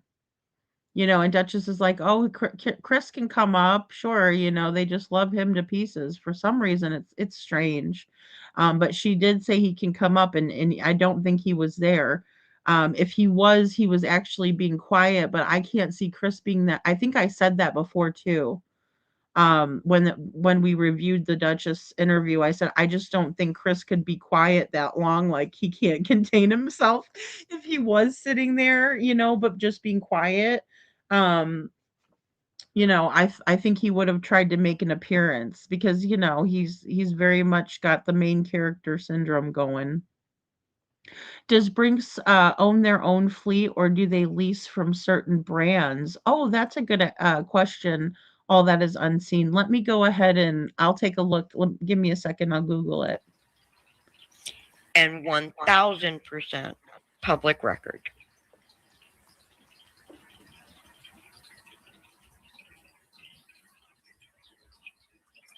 While there is no confirmation that these round trips occurred to those destinations, the public record documentation of the facts supporting these discoveries does confirm that the locations, dates, and other service data is factual.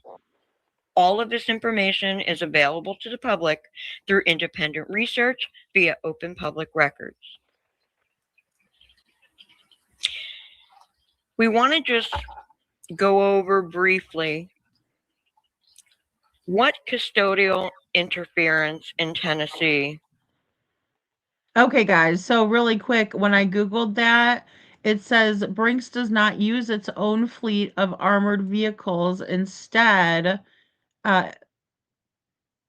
they lease armored vehicles from specialized providers. This allows them to focus on their logistics and security services without the overhead of owning maintenance and fleet of armored trucks.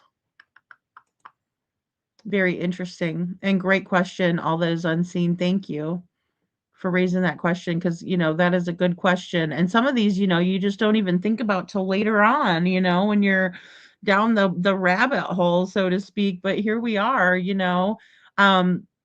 and for the rest of this, guys, this is the rest of the live. Let me go ahead. I'm gonna share this out because I want you guys to definitely go watch the whole thing. It was really good. But that way you guys could just see it for yourself without my commentary. So this is a full episode. Voice of the Truth. So yeah, just great episode or installment, however, really good. If the foot isn't involved, do you think he'd let his off the rails wifey near his child see their oh, there it is too. Well, and I agree with that. I don't know. I mean, I wouldn't think so because that would be absolutely crazy, right? To be like, "Oh yeah, you can hang around, you can have access to my daughter. I trust you even though you lost your own kid, no offense." You know,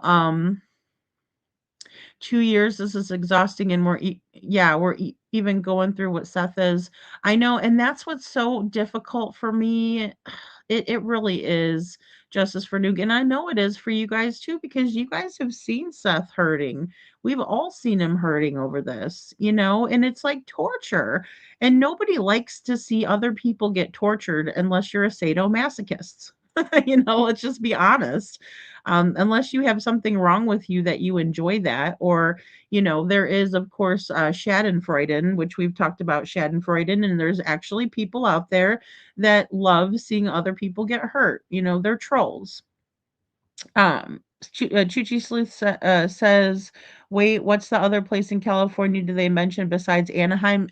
El Cajon. So EL and then CAJON, El Cajon. They were at Disney in the summertime when Faith was there. I believe it was June or July, Valley Gal." Brenda Calvert says if Katie had too much dirt on Chris because him possibly being involved in rug traffic, they would explain, or that would explain why he may have covered for her and stayed with her, in my opinion. I think so too. I think there's a couple of reasons, Brenda, why he would have done that, and I think that's a possibility.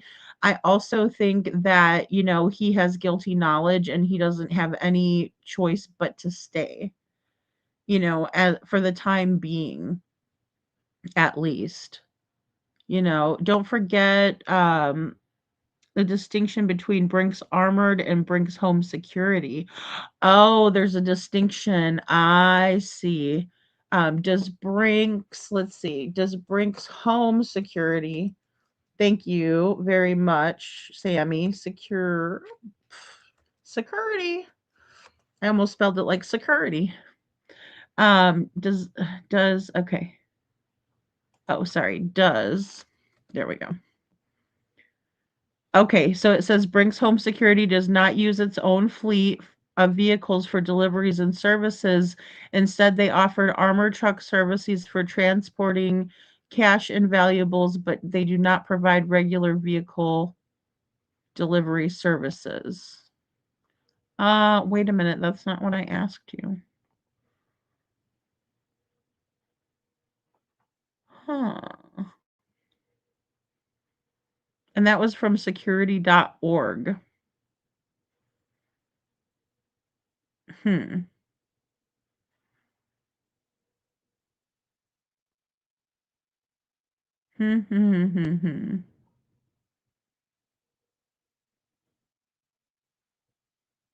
I'll say their own vans.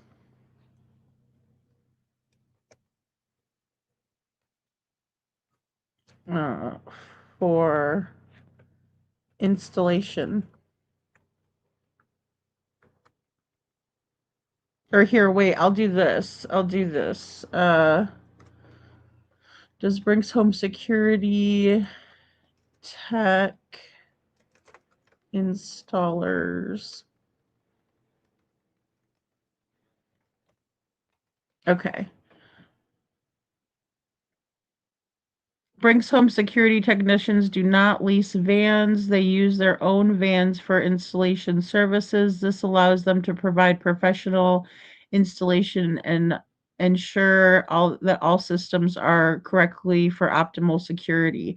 So it does seem like they do use that. Good thing we didn't get a picture of Katie when we pulled that up. Now this is just more, this just kind of brings me to their website.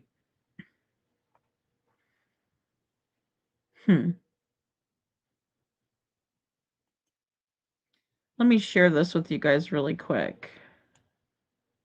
Hold on, let's take this down.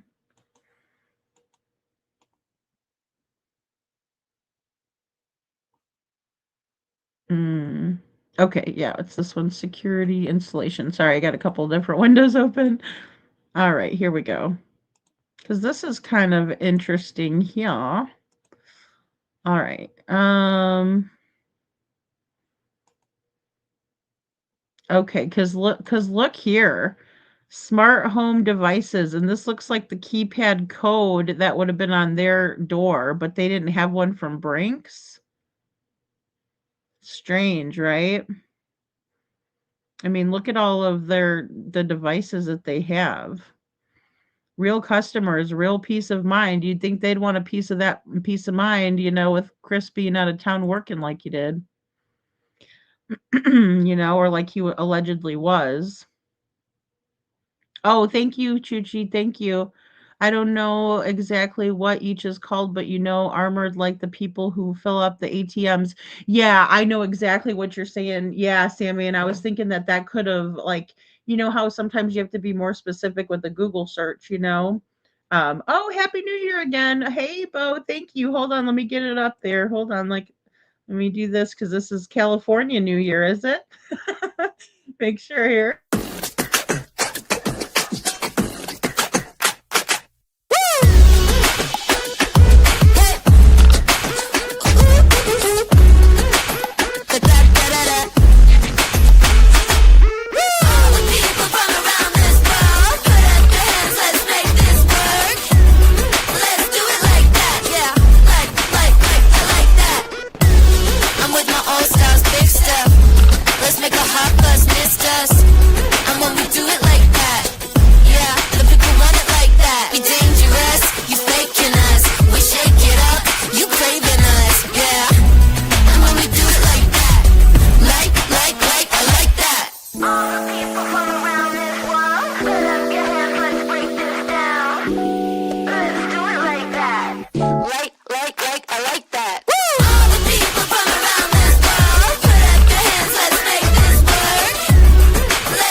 All right, guys, that was our little countdown. Happy New Year. Thank you, Bo. Thanks, guys, for reminding me. I got so far into the conversation.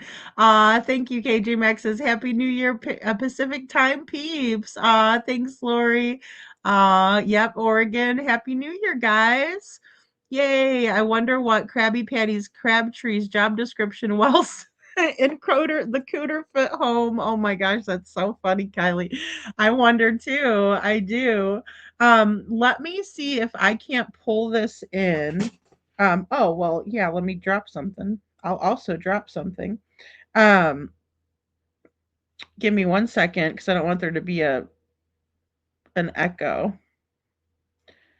But Chuchi sent me this, which I thought was very interesting. And now there's 2 Lady Freedoms in here. Do not be alarmed. Give me 1 second, though, and let me add this to the library if I can. I hope I don't have enough room for it. Oh, goody. Yes, I do. Oh, here we go. Okay, so that was quicker than usual. All right. Okay, guys, so let's pull this in really quick. But golly, it looks like they could have used that really, that would have been a nice thing to use if they needed a keypad lock. Okay, so here's Christopher Proudfoot, Hendersonville, Tennessee, age 42, October of 1983.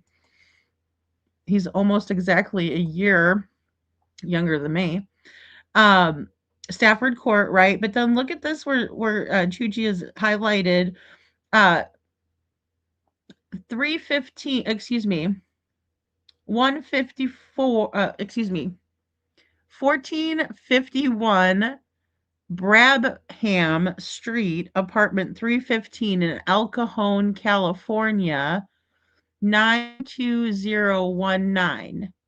Now, with Mr. Foote, could there have been a reason, as Sammy was saying earlier, for him to have gone to work a crane operator job in El Cajon, and he drove his truck and Katie drove her Brinks van, and they stayed in California for 3 months? And the reason why Katie didn't put any mileage on her Brinks vehicle that she drove there was because Chris was with her. I don't know the exact address because Voices of Truth did redact some of what they put out, but this would suggest that Chris's alternate address history, which is public knowledge, as they said in their live, 1451 Brabham Street, apartment 315, El Cajon, California. Interesting. Huma, Louisiana, Gallatin, Tennessee, right? Then we have Maddie Bowersox, which we know is his mother, Cruella, right? We have Brittany Proudfoot, Cassie Proudfoot, Valerie Dixon, Sarah Frazier, right? We got a couple possible phone numbers. Don't call them. Please don't call them. I mean, you guys, who wants to talk to Crispy? Thank you, Chuchi, though. That is very interesting. And it just goes along perfectly for what we are, looking at here, what we're discussing. Very interesting. And, that could give us some insight as to what was going on or what happened, because I just can't see, Katie, I hate to say it, to be away from Crispy, especially now that I, again, hate to say this, but Sebastian's out of the picture. Right? I'm going to email that over to Hindsight as well, Chuchi, because I think maybe she might want to see that, and they might have even made this connection, but I would love for her to see that, Sammy, it happens. Maybe he's driving something. Maybe he's driving something around in the van. Interesting. When Katie said she was studying while talking to Chris for 3 hours, what was she studying? Anyone know? Oh, okay. So apparently it was Bitness. She said, she told Nancy Grace. KJ, she said Bitness. She said it was Bitness, and then the dog sent that Sebastian said was over on a bond, and he doves cats. I mean, I just don't see the way that Katie is so awkward, how she could pull off something like that. And again, I'm not saying that they didn't obviously do a good job, because it's still not solved, but I mean, come on. It's hard to believe. I wonder if that's why she does that, because she does kind of like to play that dumb, innocent game. And it's like, you're not that dumb and you're not that innocent. So, that's my opinion. I wonder if it's Sebastian's address in California. Okay. If it was their previous, because sometimes it does show up for different years, Kylie. That's a good point. And then that would associate it back to Chris as well. That's interesting. I wonder how accurate that see, this is what bothers me about the web crawl. I will say that. Because sometimes, okay, so for instance, I probably shouldn't use personal anecdotes or whatever, or situations to describe it, but hell, who cares? It's not that big of a deal. The first apartment I ever had in my life, right? Back when I was 18 years old, that's how long ago it was. it still will register back to me. And there's an app called Nextdoor, and it put me at that my old very first own, address, big girl address by myself, and my ex-husband. Back there, and they were like trying to sign me up in that location. So I wonder if some of this is older public knowledge that is being put into the present, which now I have more questions.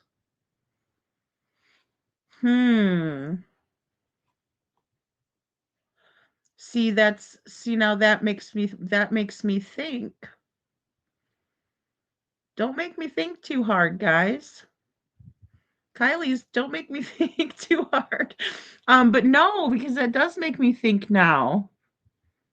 He's definitely going off right now, Brenda. How'd they know I lived in El Cajon? Damn it. I didn't live there. That was 10 years ago. Oh my gosh, I can just hear him complaining. I can't help but think that they've gone on the run. I mean, it makes us, we're looking at this, and this is all activity from 2025. I would say that is very curious and suspicious. Little Miss Sharon says, I can hear CP's head exploding from here in Australia. Oh my goodness. You guys. Oh no. She said, stop it. No, really. She looks like she will be failing, so she can't jump the ditch in the dark. Running in the yard back to the house, just saying. Oh my God, that ditch. I'm here to tell you that thing it's narrow at certain points, though. I wish they would just let me film the damn thing, you guys. I'm not happy about that. I'm not pleased. It's a sore subject. It's a very sore subject. KJ says, I think she slips during bouts of dysregulation. Her brain isn't getting the full weight while her body goes into stress mode. I think so too, KJ. And our brains will tell on us. Our brains, because we're hardwired to tell the truth. That's the shit part of about trying to lie, right? Even if it's like an innocent thing, right? Because we might see it in a facial expression or something. Kylie, Happy New Year. Wonder how Seth's doing tonight. All right. I will, Justice. Oh my goodness. Well, I think he's just missing Sebastian. I could see them two having a video game night and pizza or something fun, or ramen, those two. What would they be doing at their old address last summer? See, okay, so was it an old address, MST? Because now I'm thinking that could have been populating for even as most recent as 2025. Chuchi, I know. You're fine, Kylie. What I'm looking at has the El Cajon address, but does not have the Maryland or Georgia addresses. And I think the date is maybe wrong, like you're saying. I'm guessing that it could have populated over to like a more recent stay, if you will, or gosh, I did a background on Chris and Katie, and I'm not sure. See, and I'm not sure either. I thought maybe El Cajon. I don't know why that looks so familiar also.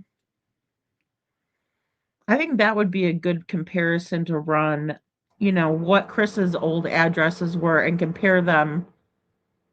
Oh my gosh, I would hate to go and see who lives at El Cajon, this address, because what if it's like someone completely unrelated? Got him a new mama girl. Cooterfoot calling us mother effers now. Kylie, oh my goodness.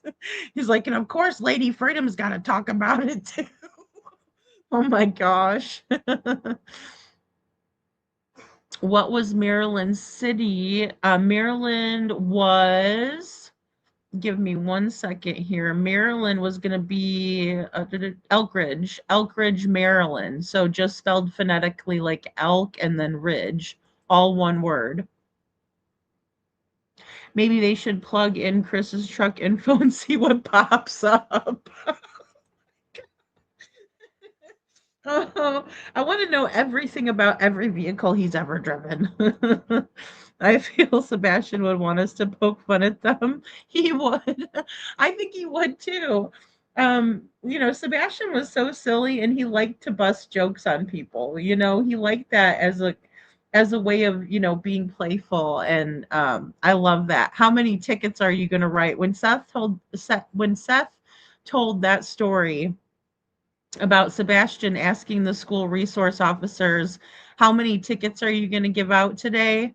I mean, that was hilarious. That was like the cutest, funniest thing ever. Sorry guys, I'll put myself back up on the table. But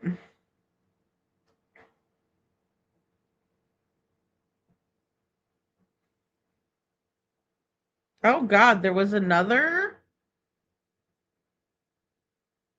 Oh, okay. Okay. So, give me 1 second. Well, that's a completely different address, Chuchi. That's a different address. So that is interesting.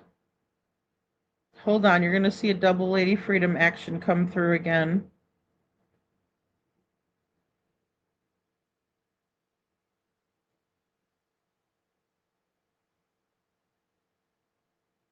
All right, give me 1 second.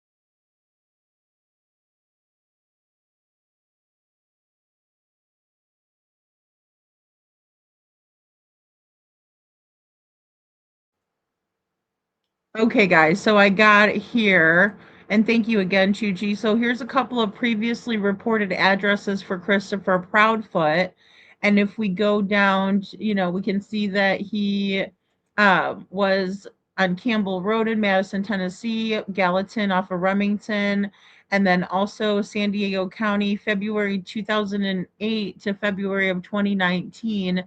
174 Roanoke Road, number 35 in El Cajon.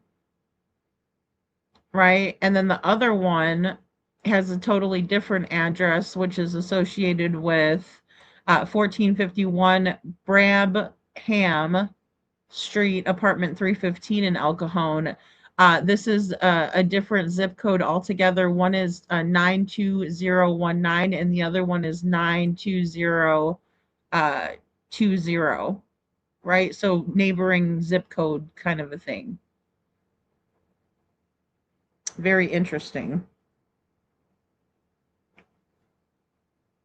So it looks like it's a newer address, newer,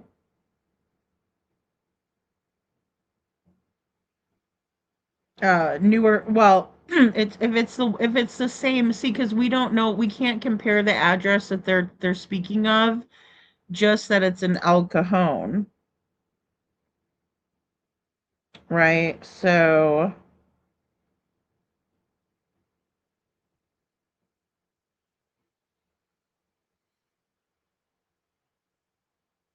okay, so yeah, Davidson County, Roanoke. Okay.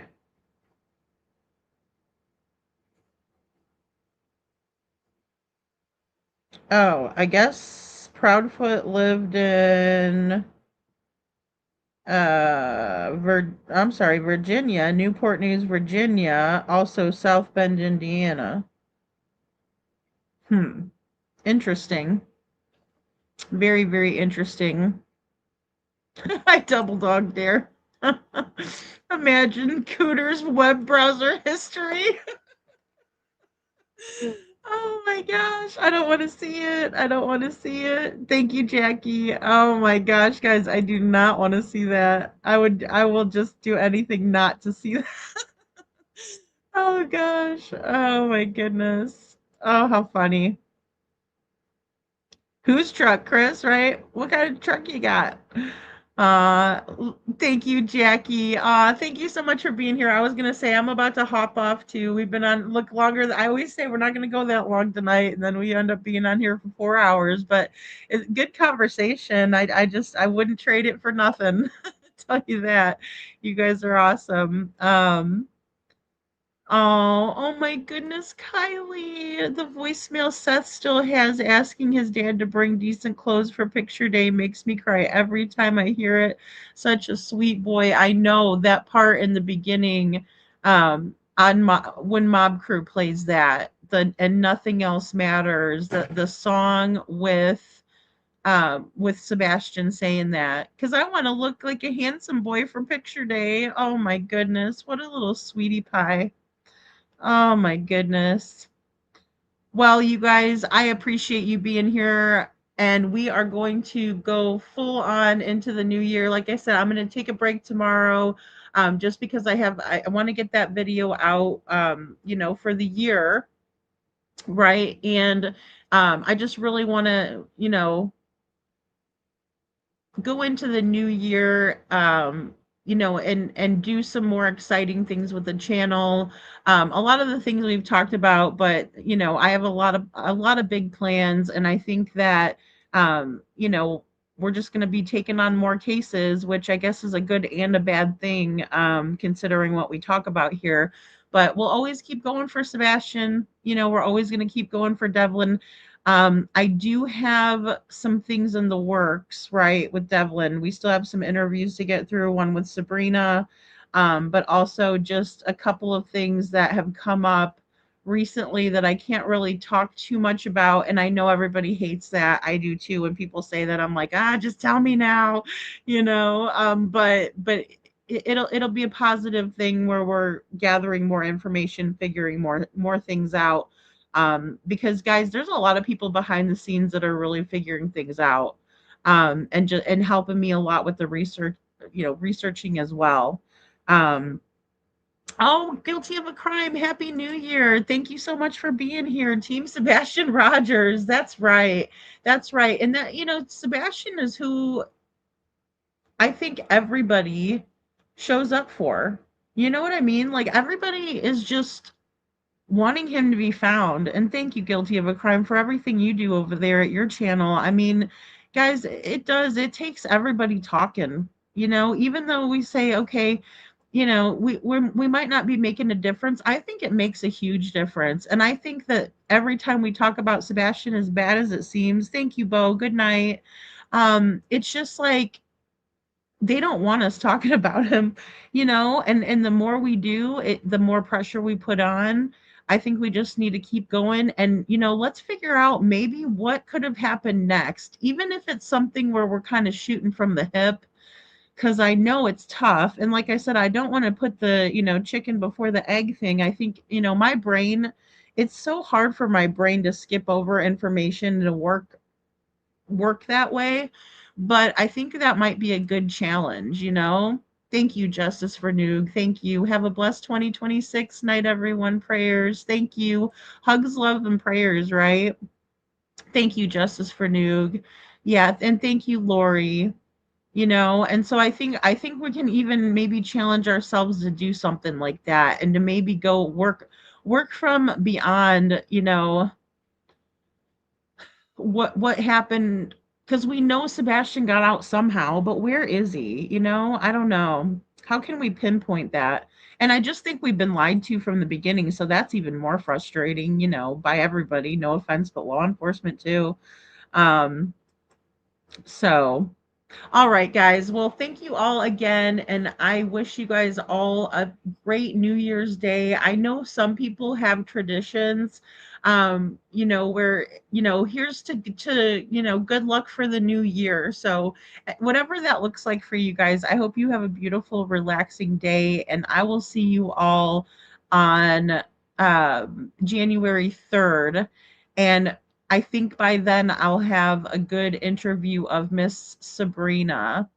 There's a lot to go over with Tamara and Sabrina. Also, I wanted to send prayers out to Sandra because I know that she was having a hard time.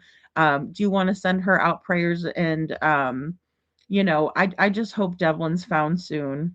I just, of course, you know what I mean. It's just I think it goes without saying, but um, all right, guys. Again, thank you, thank you, thank you. And thank you, little Miss Sharon. That's right. Justice for Sebastian and Seth. That's right. That's right. Thank you, Anne. And I hope you guys that weren't feeling good earlier feel better. Peace and love. I love that. Thank you. All that is unseen. All right. And Bo cheersing in there. Thank you, Miss Lori. Thank you. I saw people, Lori, I was thinking of you earlier because I saw people doing the polar plunge and I laughed because, 50 degrees for us here is cold. I'm even getting so sensitive to the cold. It's funny. All right, guys. I love you. Have a good night.